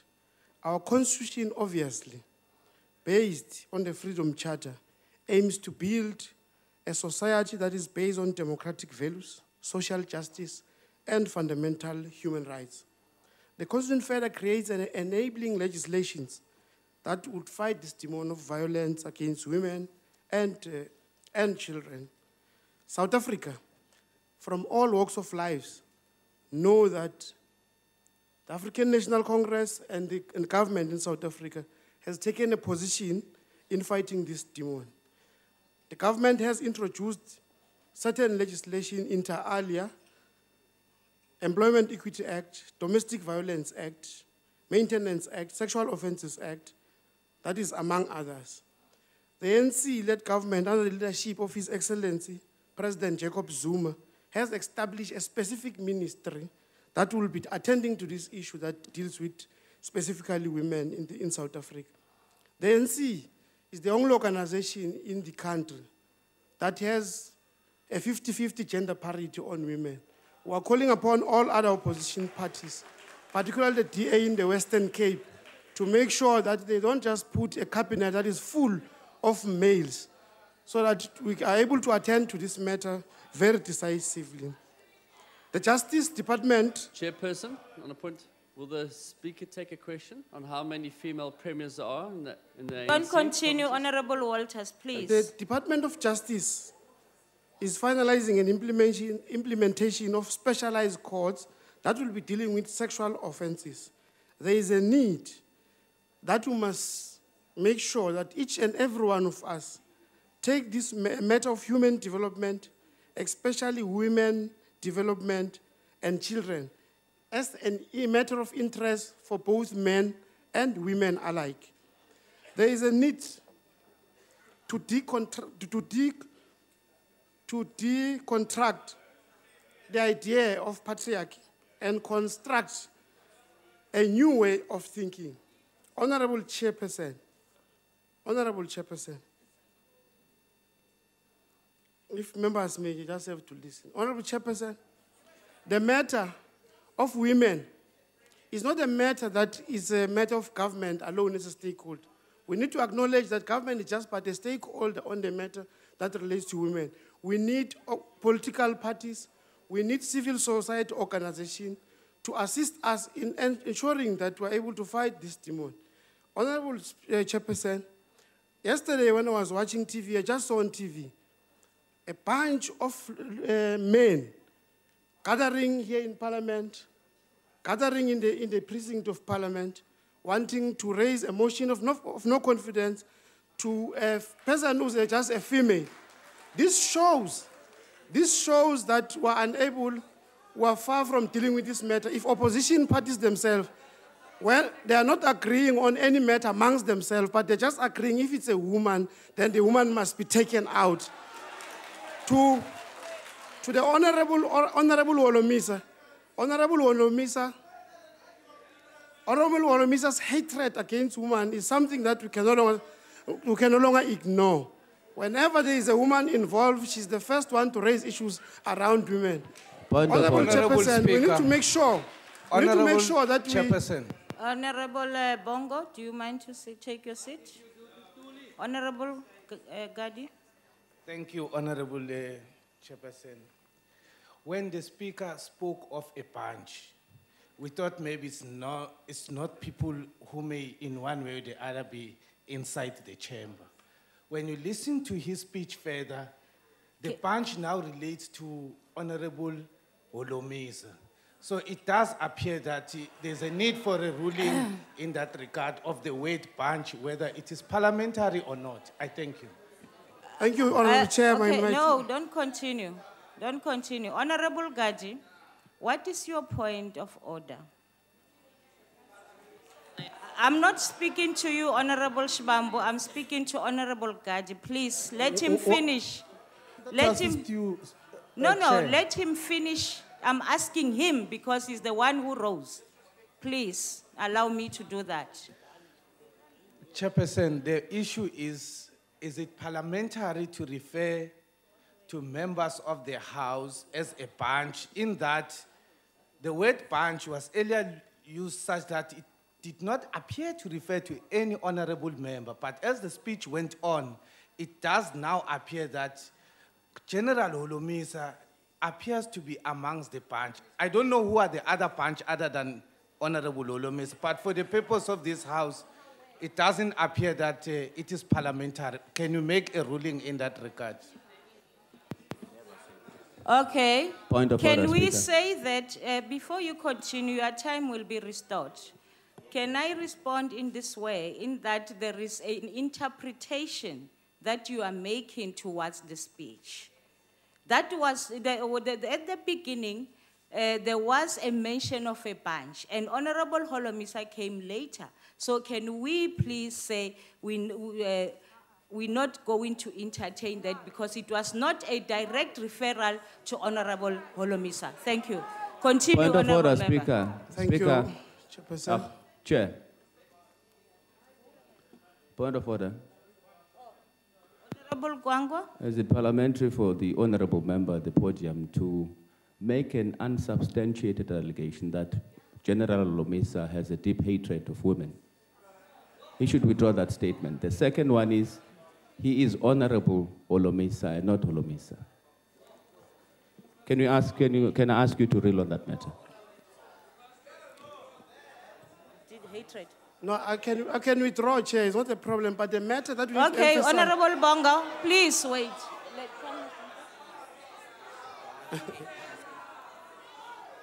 Okay, Honorable Bongo, I didn't hear you saying that he has got a hatred. You know, to say somebody has got a hatred really is not correct. Can you withdraw the word hatred?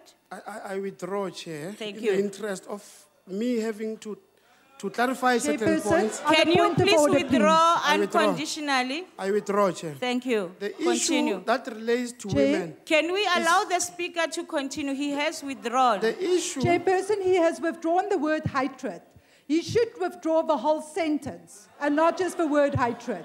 And if you cannot make a ruling on that, I would propose that you would then please look at Hansard and come back with a ruling on that. Carter. Honorable Carter, this is done with. He understood me. Thank you. Continue.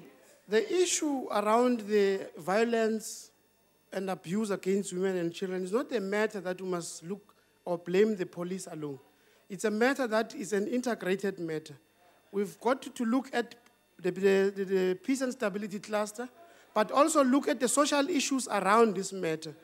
Issues that relate to human settlements, and issues that relate to, Chairperson, the upbringing of how we bring our children and how we bring our children. Where I grew up, Honorable Chairperson, the role of parenting is not only a role of the single parent, it's the role of the whole community. the behavior displayed by the honorable members of the EFF has something to do about where they were brought up and the parents that brought them. That is why they will come to this honorable house, insult elderly Honorable people. Chairperson, may I address you? Honorable Chabalala. Thank you, Chairperson. Is it parliamentary for this member to cast a judgment on our parents' morality and our upbringing? It is not parliamentary to do that. If I had... May he withdraw it? He just Can said you it. just say what he said? Maybe just refresh my mind. He said the behavior of EFF members is a reflection of their upbringing. And their parents, he mentioned the word parent. Okay, honorable members, let us look at the language that we use. We cannot bring the parents into this. Honorable member, will you please withdraw that statement? I withdraw. Thank you. Chair, Point of order, Chair. the matter, On a point of order. the matter that relates to this violation. Honorable Bongo, can you take your seat for a while? Thank you, honorable member. Honorable Shabalala referred to Honorable Bongo as this member. Can she refer to him as Honorable Bongo? Honorable Bongo. Thanks, Chair. Order, honorable. Not to say, Kuma manje order la. Honorable. Honorable. Paula. Yes. I did not recognize you, Uyakubeka, Uyakuluma. And for that, please sit down. Let's allow the speaker to finish. Please sit down.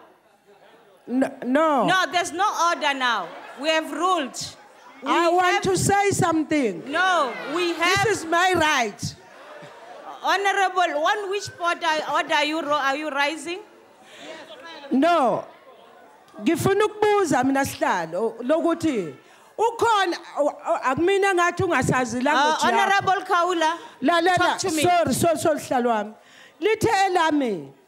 Kumthetho yini la eParliament ukuthi omunye umuntu mayigibela lapha agibele ekhanda lakhe azamuthi. Ngoba sorry sihlalo wami ngoba ngokwazi kwamasa sila kufanele besiyahloniphana sizofundana thina kubantu beANC mabegibela la benze nje ngoba nathi ukuthelela siyakwazi. Okay, now understand. Please, Honorable Kaula, that's not a point of order, but I understand where you are going. Thank you very much. Please, members, speakers, refrain from doing that. Thank you. Thank you, Honorable Chairperson. What I was saying was that we have seen, Chairperson, a team. Honorable members, please allow the speaker to complete. We have his seen a speech. team of men, only men, who have lost elections, gathering with a view of fighting a woman who happens to be a speaker of this parliament. But we, Chairperson, as a team of winning men, who are here to give a confidence to all the women that the ANC is there for you, the ANC will defend. The ANC will defend. So we must take cue from what the chief whip of the ruling party always advised us as new members. And I think even the EFF must take cue from that. The chief whip always advised us that whatever we do here in Parliament, there must be a yardstick against which we measure our performance. And that yardstick, ukuthi bazothini ekhaya. I wonder what the members who are behaving, the manner in which they are behaving, are they proud that they are representing their communities and those people who have elected them?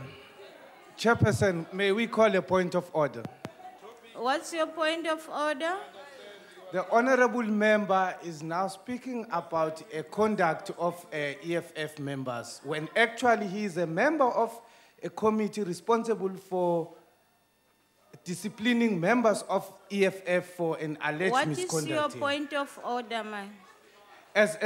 Is it proper for a member of a committee which is responsible for a matter seized with him to talk about it in this house when actually it is not concluded? I thank you.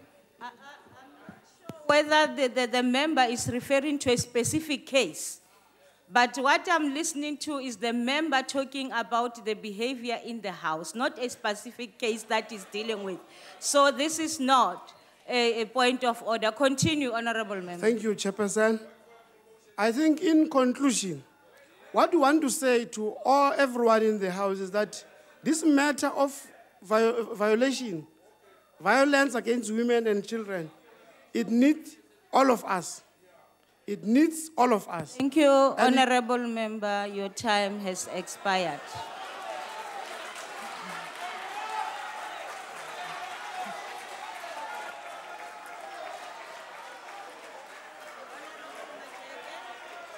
Honorable Majeke.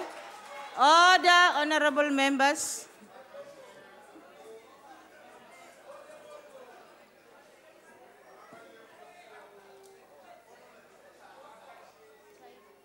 Honorable Speaker. Honorable members, order. There is a speaker on the podium. Please, can we respect the House?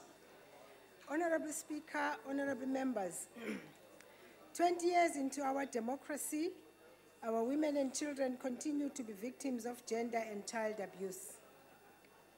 We still need a radical social paradigm shift about gender equality that should usher in a new generation of women and men working together to create a human world order that is safe for our children.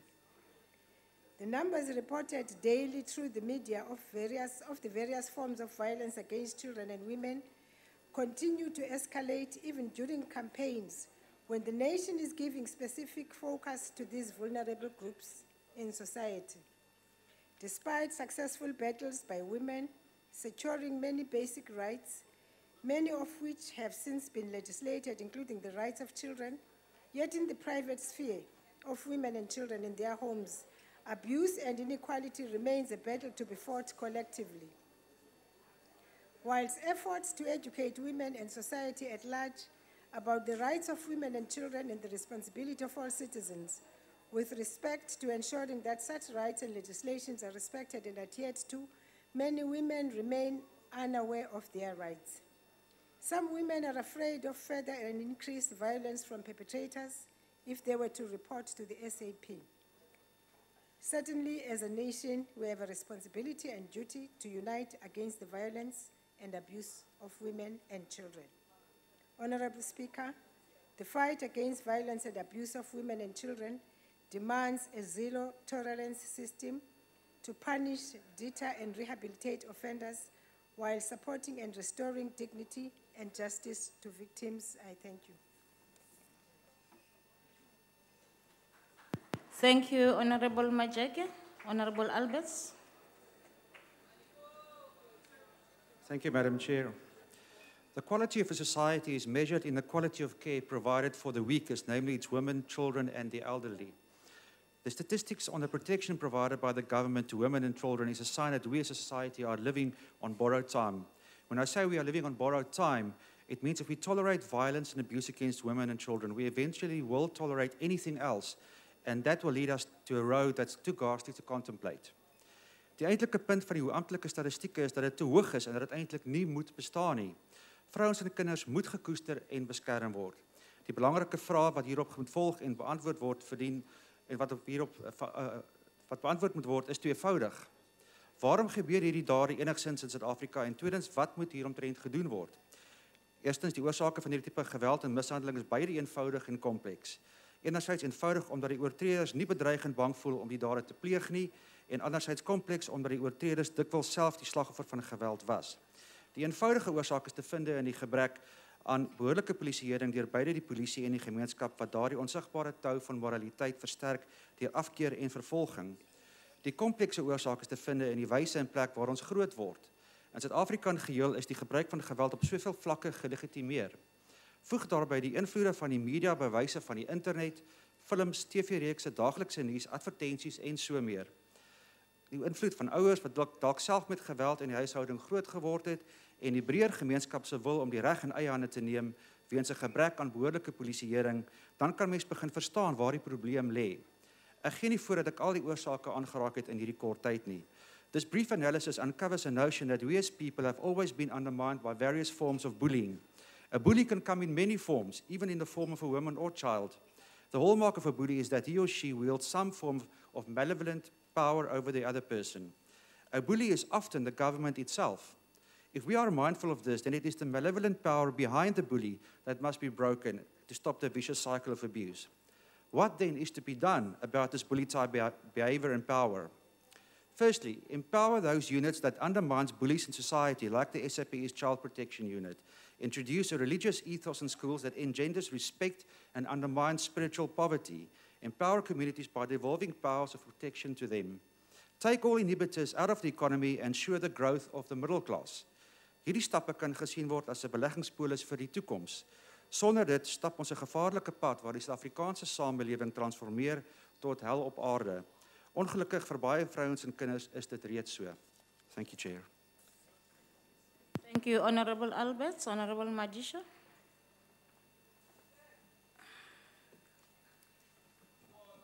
Thank you, Honorable Chair. We're in a crisis.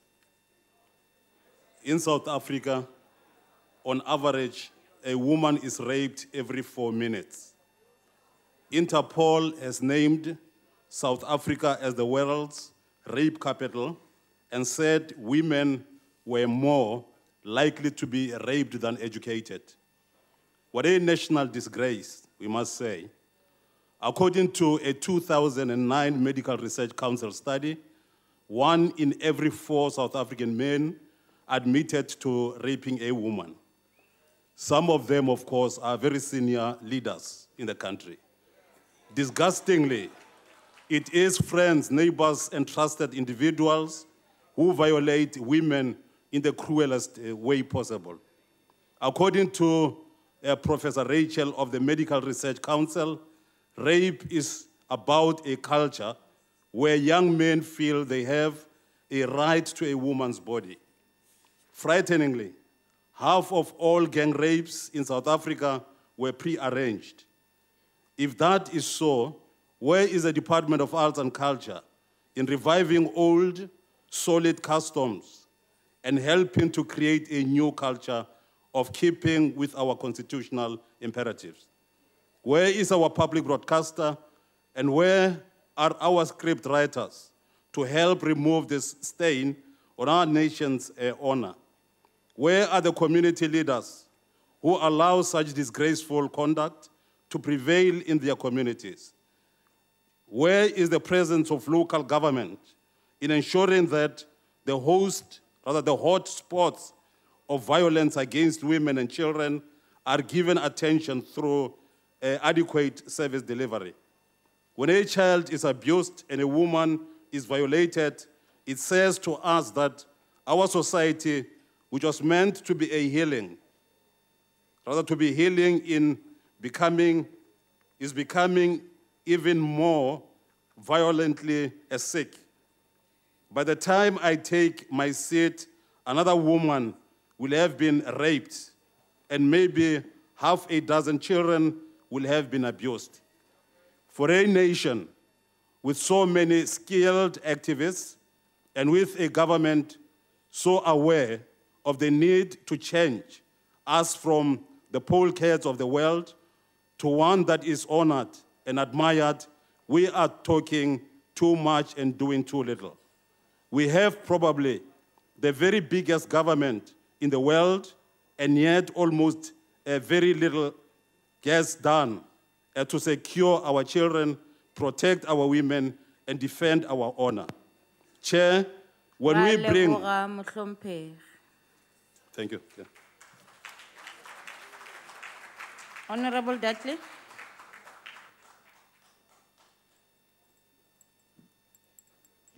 Thank you, Chair. 2014 marks 60 years since the signing of the Women's Charter, which called for the removal of all laws, regulations, conventions, and customs that discriminate against women. And still shocking statistics show 1 in 4 women are in an abusive relationship, and 1 woman is killed every 8 hours in our country. It's no better for children, who are killed in South Africa on an average of 3 a day. Stakeholders agree, however, that we don't need more legislation. We have the Child Care Act, the Domestic Violence Act, the Sexual Offences Act, and the Criminal Procedures Act. We are a country that is heavily legislated, but the abuse of women and children is endemic. What we do need is to ensure that legislation is supported by budgets. There is no point in having laws on paper if there's no budget to implement them. Perpetrators of violence against women and children enjoy impunity because they know they can get away with their crimes. When police say they do not have enough vehicles to track down perpetrators or they fail to investigate properly, the state is facilitating the violence. People working with victims and those at risk are frustrated that programs funded by government are not reactive, that are only reactive and not proactive.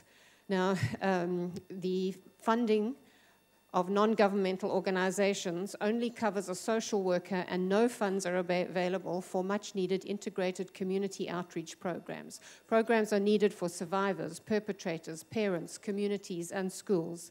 The economic empowerment programs are desperately needed for women.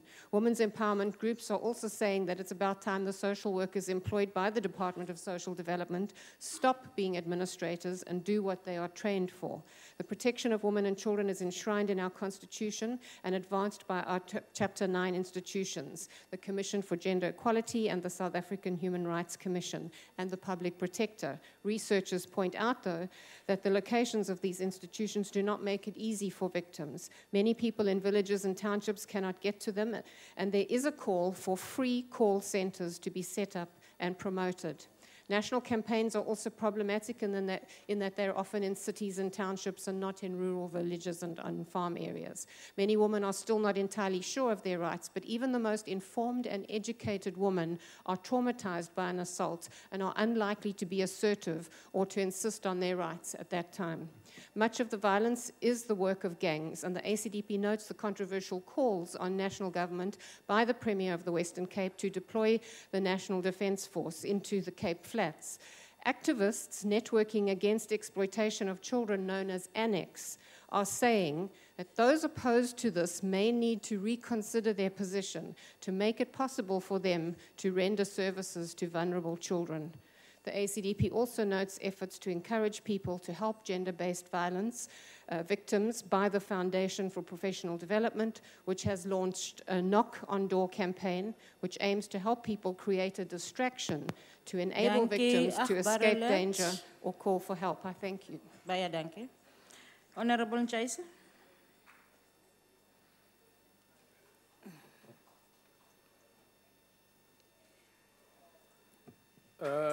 Honorable Chairperson, it is a pity, very much unfortunate, that this important debate is being introduced at this House when the AIC still wonders whether this House is the right one to talk on violence or the right time for National Assembly to deliberate on violence and abuse against women and children at the time when the very people of South Africa are beginning to familiarize themselves with the unruly and very much unbecoming behavior that is being displayed in this House.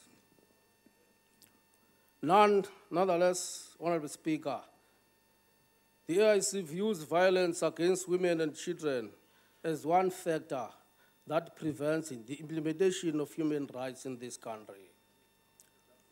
Violence results from historically unequal power relations between men and women. Violence is a crucial social mechanism by which women are forced into a subordinate position compared with men. The AIC, therefore, says no to sexual abuse of women and children of our country. We say no to women trafficking. We also say no and we're against this forced prostitution and the exploitation of our women, the physical abuse, and all sorts of violent, abusive actions against our women and children in our country. We call upon all men in this country, loving their nation, to stop raping, killing, and ill-treating innocent women and children of our land, but protest these innocent souls. Many women and children are experiencing violence and have learned to live with its consequences unreported.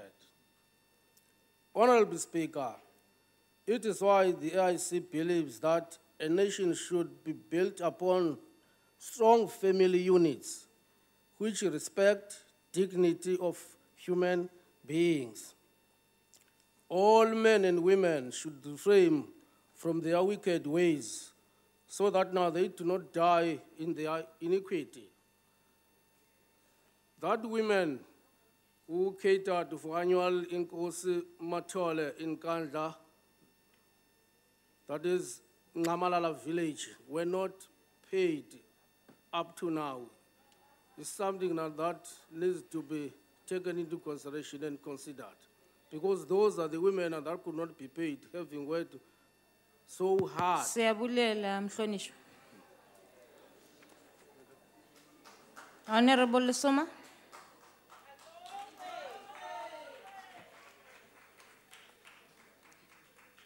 Thank you, Honorable Chairperson, Honorable Ministers, Honorable Deputy Ministers, Honorable Members, fellow South Africans. Honorable Chair, we thank this opportunity that has been provided by ANC government to speak on this subject matter. Here we are not just dealing with today, as some of the people who... Honorable, thank you. Honorable Walters. Thank you, Chair. Chair, this debate isn't on behalf of from the ANC government. It's an honourable members' debate from the NFP. And I think that needs to be made clear. It's not by the behest of the ANC government at all. He never talked about proposing the topic, and that's what I heard. But he's talking about the ANC government, which has got nothing to do with what you are referring to. Honorable Lesoma, continue. Here we are not just dealing with today, as some of the people would like us outside world to believe. Women's circumstances and their access to justice. Simultaneously, we are also dealing with the legacy of apartheid legislations, which strongly entrench itself deeply in the minds and habits, such as Group Areas Act, which grossly undermine under-resourced rural areas, shifts costs onto women, which obstruct their access to justice in all forms. The apartheid system is extremely evident. The triple oppression of women under this system crippled our society grossly. Honorable Chair, let us work together to talk through the road that will clear the way that government is doing nothing. Of course, much still needs to be done. Women still perpetually experience inequality changes they face, including local customs. Fear and risk of being the victim of gender-related violence anywhere, anyhow, anytime. Yo, kwaze kwanzima. Kwalikhuna emnyango kodwa ukhona uhulumeni kaKhongolose, who has introduced a Ministry of Women to deal head-on with these social ills. It poses itself as a tool terrifying over women and children equality, just as apartheid was in control of black people. Law enforcement can do this much. More has to be done by our communities and our constituencies. Since the advent of democracy and political freedom in South Africa, has been a number of women taking up leadership positions in areas previously dominated by male, such as Minister of Defense, Minister of International Relations. Involving women in government processes constitutes one of South Africa's globally acclaimed success stories. The anchor for the government is clearly articulated in national resolutions of the ANC and National Development Plan. This is a continuation of progress made in the implementation of 2009 manifesto priorities, as fighting corruption and crime, promote social cohesion and nation building. National Development Plan aims to eradicate poverty, increase employment, and reduce inequality by 2030. Its implementation will be a people-driven process to which everyone is able to contribute. Yesterday, today, and tomorrow. We are all called upon to contribute to fight against violence of women and children, not only point fingers and read stats and do nothing tangible. As ANC and its government is ever committed to working with all society to the greater good of our society, working with all sectors within our communities, we will create a conducive environment in improving conditions for promotion of social cohesion and nation building. In 2000, Cabinet adopted the South African National Policy Framework for Women's Empowerment and Gender Equality, which provides a foundation for establishment of national gender machinery. All these are efforts by the ANC-led government. Training of judges to be very legal, active, alive to issues relating to child custody, economic support and security for victims, with clear guidelines for protection and sentencing, which do not traverse violence against women and children. Why training? Is to deal and delete all other legal assumptions. What a good caring government. As we speak, we have children's special courts, establishment of integrated victim empowerment policy and centers, which directs energy to service delivery of victims of crime and violence that seeks to promote reduction of secondary victimization and improve cooperation with criminal justice system. Victims' Charter brings relief to women and child victims of crime in ensuring rights of victims is recognized and protected in line with government's vision of cultivating human rights culture. Reintroducing SAP's Family Violence, Child Protection and Sexual Offences Department of Justice and Correctional Services has thus established a capacity and has laid a foundation. In June 2012, Minister of Justice and Constitutional Development established a task team to investigate the re-establishment of dedicated sexual offences court, of which has finalized the development of the revised sexual offences court model that seeks to address gaps that led to demise of previous specialized sexual offences. Wow, what a good story to tell. Programs, just to go through and walk through together what ANC government has done up to date. Prevention and Awareness Campaign 2014 will mark a 14-year anniversary that... May I address you? You are allowed. I'm just checking whether if the honorable member, is she prepared to take the question? Okay. Honorable member, are you prepared to take the question? Honorable Chairperson, not today. Not today, thank you. Continue. Prevention and Awareness Campaign 2014 will mark the 14th year anniversary that extends the 16 days of activism into a year-long campaign program involving men and women across the country with measurable impact on attitudes. 1 million signature campaign that led men that they say no in our name. A comprehensive treatment and care for all survivors of gender violence, including the provision of post-exposure prophylaxis to introduce the chances of HIV infection, treatment for possibility of SID, and pregnancy as well as counseling, and coordinated support and communication among those involved in implementation through establishment of appropriate institutional mechanism. Let us all join ANC-led government. The high incidence of violence and abuse against women cannot be tolerated. It undermines all struggles we have waged as women for our full emancipation from all forms of oppression and exploitation. Patriarchal systems. We must remember that in Ngcuka, the Zulu maidens during 1890s, who sacrificed their lives so we could exercise our right to live without fear and doubt. Comrade Charlotte Maxeke, our first African woman graduate who gained her BSc degree in 1905 and fought so hard to even have a woman admitted as full members in the African National Congress, has her spirit dominating at our rate of violence perpetuated against women. A society that militates violence against its women is a sick society. Notwithstanding, Honorable Chairperson, violence against women, I would like to repeat that, and children, regardless of race, religion, color, language, or political affiliation, has a priority of, it is in the priority of the ANC-led government. ANC government develops, access, and advance in bettering the lives of all the vulnerable groups moving with time. Yes, we are moving South Africa forward. I thank you. Siyabonga, Honorable Ploma. Thank you, Honorable Chair. The high incidence of violence against women and children is is symptomatic of a society that is very ill. This issue speaks to the general moral degeneration that is allowed to spread like a wildfire through our society. It begs the question whether our new social order... Okay, honorable member, just a minute. Honorable members, the conversing is now too loud.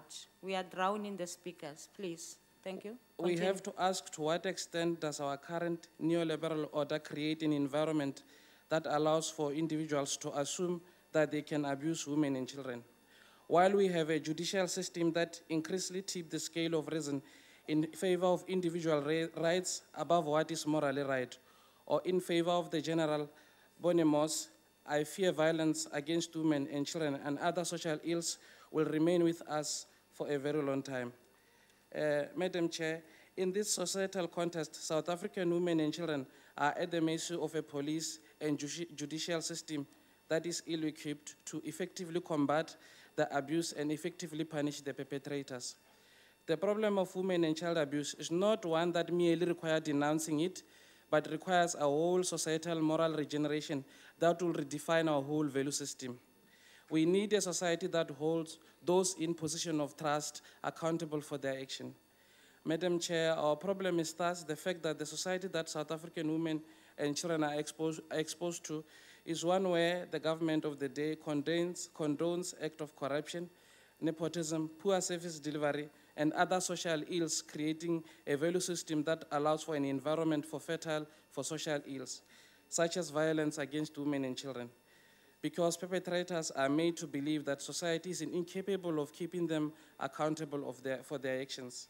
Until our government does not change its own value system of accountability, we will not see a decrease in this and many other social ills. Thank you. Thank you, Honorable Plowama. Honorable Mbele.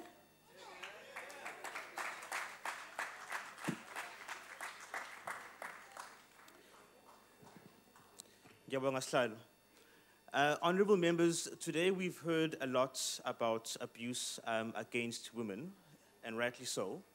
But I'm going to focus a bit more on the children aspect, which tends to be a secondary concern. Now, children with disabilities are among the most marginalized, abused, and neglected of all members of any society. Section 28 of the Constitution states that every child has the right to care, nutrition, shelter, healthcare, and social services, and crucially, to be protected from maltreatment, neglect, abuse, and degradation. Unfortunately, children with disabilities face daily barriers to the full enjoyment of their rights, and it's estimated that about 10% of the world's young people are either born with a disability or acquire one before they reach the age of 18. Many of these young people spend their days at home with little stimulation or opportunities for learning, with their caregivers struggling to secure the assistance, support, or resources they need for their health, well-being, and development.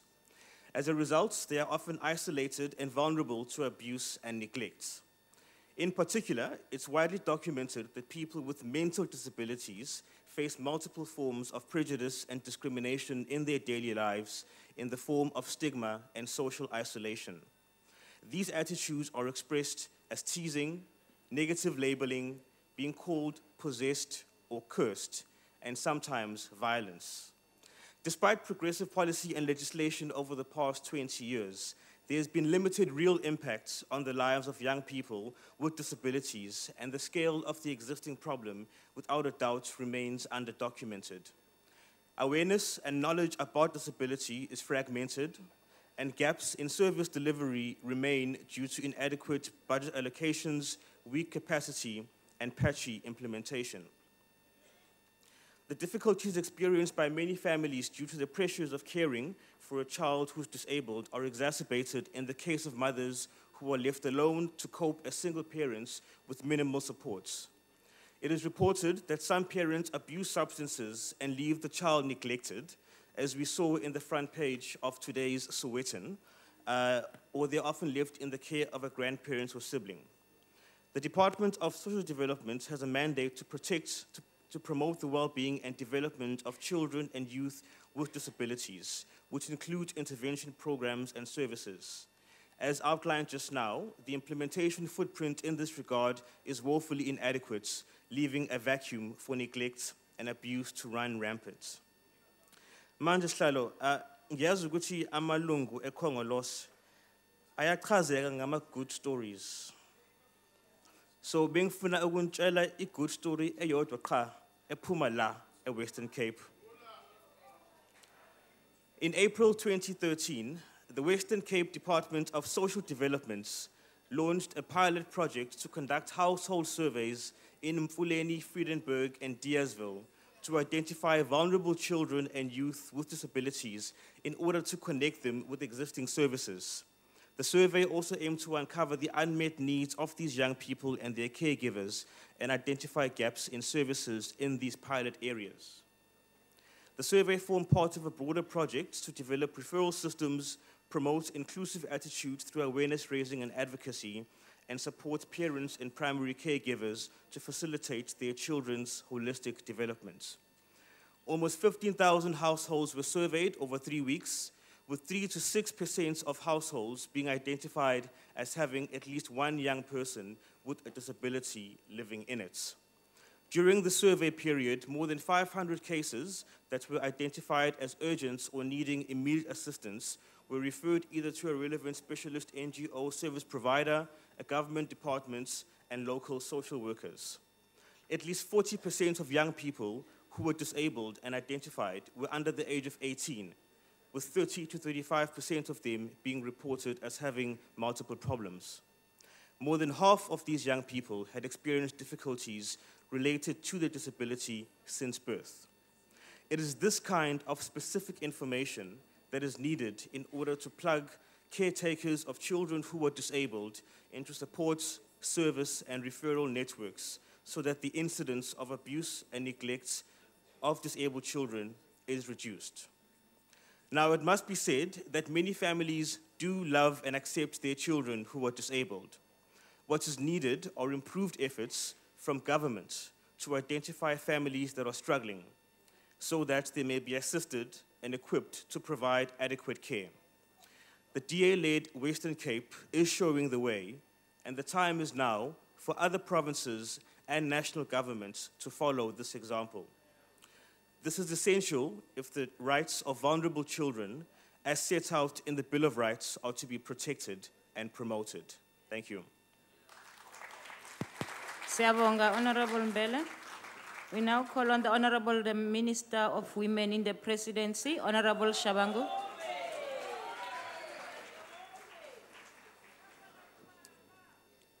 Honorable Chairperson, Ministers, Deputy Ministers, Honorable Members.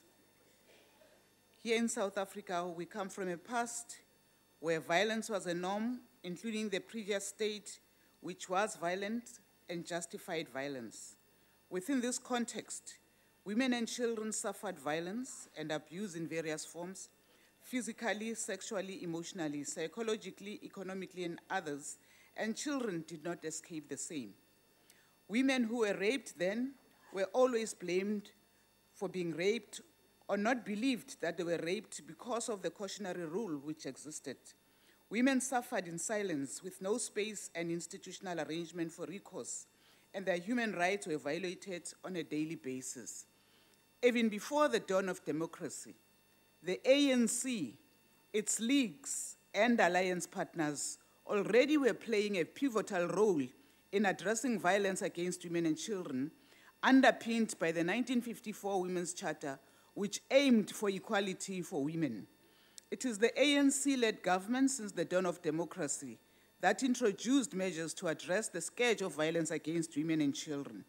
The introduction of the National Crime Prevention Strategy in 1996 inculcated a victim-centered approach in the criminal justice system. The spin-offs have been a plethora of legislation, either new or amended, that affirms victims' rights and ranges from firearm control to domestic violence legislations. Protocols, norms, and standards have been developed, for example, the Uniform Protocol for Services for Victims of Crimes, the Patient Rights Charter, and the NPA Customer Service Charter. Indeed, I agree with the honorable member who said we have sufficient laws The challenge for all of us is how do we move forward and make sure that we can implement them.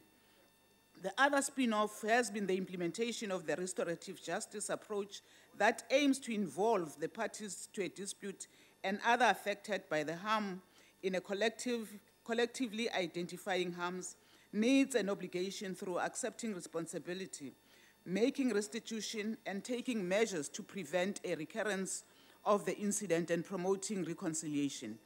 Institutional mechanisms such as the specialized sexual offenses court, Tutuzela care centers, family, child, and sexual offenses units, correctional services, supervision boards, and others were established in order to create a space and provide institutional arrangements for recourse and to promote women's human rights.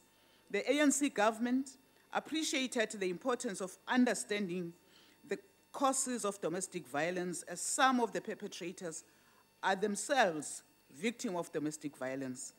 They are also hurting and therefore want to hurt others too.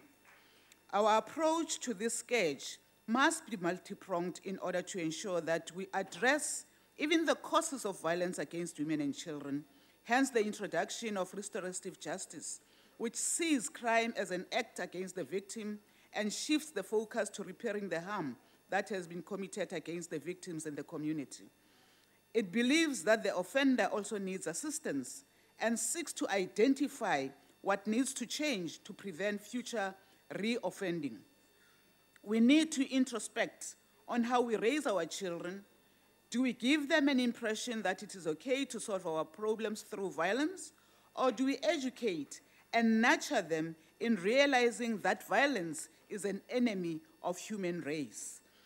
As we are here today, one of the critical achievements which we need to highlight, it's the Department of Transport and Basic Education, who went through consultations and deliberations and came up with a scholar or learner transport policy, which intend to ensure that children are safe as they go to school. As the ANC, we continue to work towards the eradication of violence in society, specifically against women and children in all its forms. As such, the 53rd Conference of the ANC took a resolution that social transformation continues to be a critical building block of our country. At the center of social transformation is the total emancipation of women, articulated in the 1994 Women's Charter for Effective Equality. We need to continue to systematically fight against patriarchy and any other form of abuse against women and children in the family, the workplace, and society as a whole. While several gains have been made and many milestones achieved, challenges still remain. More work needs to be done to ensure that the transformation of power relations between women, men, institutions, and laws, elements that are fundamental in building an inclusive, progressive, and prosperous society. This requires all of us to play our part. We need to focus our efforts on addressing gender inequalities, poverty, unemployment, oppression, patriarchy, and sexism, which are the main drivers of violence and abuse against women. Chairperson, despite this harsh reality, the increased reporting on violence and abuse against women and children, especially instances of domestic violence and sexual offenses such as rape, indicates that response and support mechanisms, programs, and awareness campaigns are beginning to bear fruits. This further shows that the confidence that the public has in the crime justice system is improving, and the confidence in the ANC. Unless we shift from our viewing violence against women and children as a government or criminal justice system problem to realizing that it is a very much of a societal problem, we will always miss the mark in our efforts to eradicate this scourge in our communities. The nature of gender-based violence is such that it cuts across class and race and shames us all collectively as a people. In order to eradicate this shame, we must work together, sparing no effort to root it out from society. However, as we are here today, a question that bugs us or me when I think about the scourge of violence against women and children is, what do we do when we witness violence against women and children? If we act collectively, we would dent the scourge. So today, I would like to challenge all of you by asking you this straightforward question. When a child was molested, what did you do? When a woman was assaulted by her partner, what did you do? When your neighbor was being abused, what did you do as a neighbor? And I must say, for all of us, as we move towards 16 days of violence against women, what do you do to come back to this house and say, this is your contribution as an individual in fighting violence against women? Or are we going to come to this house with an intention of standing in this podium and portioning blames and making this responsibility a responsibility of the law enforcement agencies? I want to say we have a role. Let's go back and ensure that we don't come here and complain, but we contribute in changing society as individuals, as a collective. So for all of us, we can say, count me in fighting violence in this country. Thank you very much. Thank you, Honorable Minister. Honorable Kobiso. Chairperson, Honorable Chairperson, thank you so much, honorable members, for your participation in this debate. I know a debate of this nature gives us an opportunity whereby we air our views on a matter that is very critical and is affecting the social fabric.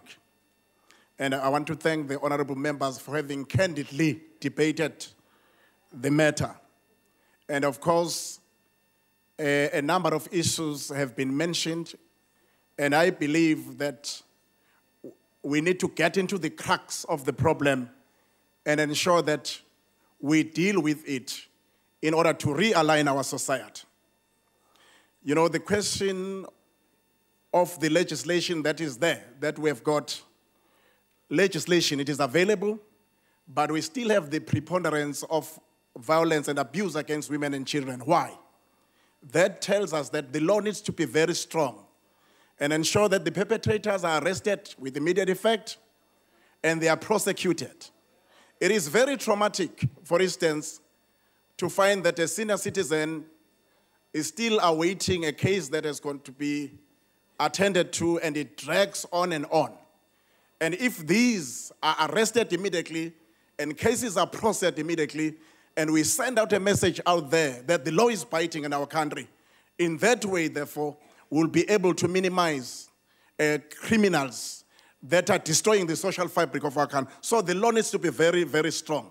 And a debate of this nature is not a debate whereby we need to be very defensive, because honorable members here are debating with an intention of sending a message to the executive to ensure that these ideas are taken by the executive. Therefore, it is important that we go all out there, we pull out the resources at the executive arm of government, the police, the justice, welfare, education, everybody, all and sundry, to ensure that we attend to the problem. Some of these this kind of gender-based violence and abuse is happening in schools. So if it is there in schools, it means that it's coming from families. Therefore, we need to restore even the social fabric, because it somehow becomes a thing that is perpetuated from one generation to the next. So we carry upon our shoulders a responsibility to ensure that we go all out and mobilize the forces, all the forces that we have at our disposal, to ensure that we get into the root and the radix of the problem. I believe, honorable members, we have debated this matter, and I believe that something will be done. And of course, nalendaba yokuhlukunyezwa kwabesifazane neingane akusiyo indaba yase-Afrika. Ama-Afrika abebavikela abesifazane, ebavikela emakhaya, ngisho kunempi abebavikela abesifazane. So kuyinto nje entsha ongesiya yase-Afrika okufanele sidile nayo. Indaba yokuthi abantu besifazane neingane are still facing inequalities with regard to their socio-economical conditions is a very pertinent issue, and it's got to be attended to, because it creates those gaps which make our women inferior. Honorable Chairperson, thank you very much to all honorable members for having participated in the debate. Thank you so much. I appreciate it. Thank you, Honorable Kubisa. Honorable members, the That concludes the debate and the business of the day. The House is adjourned.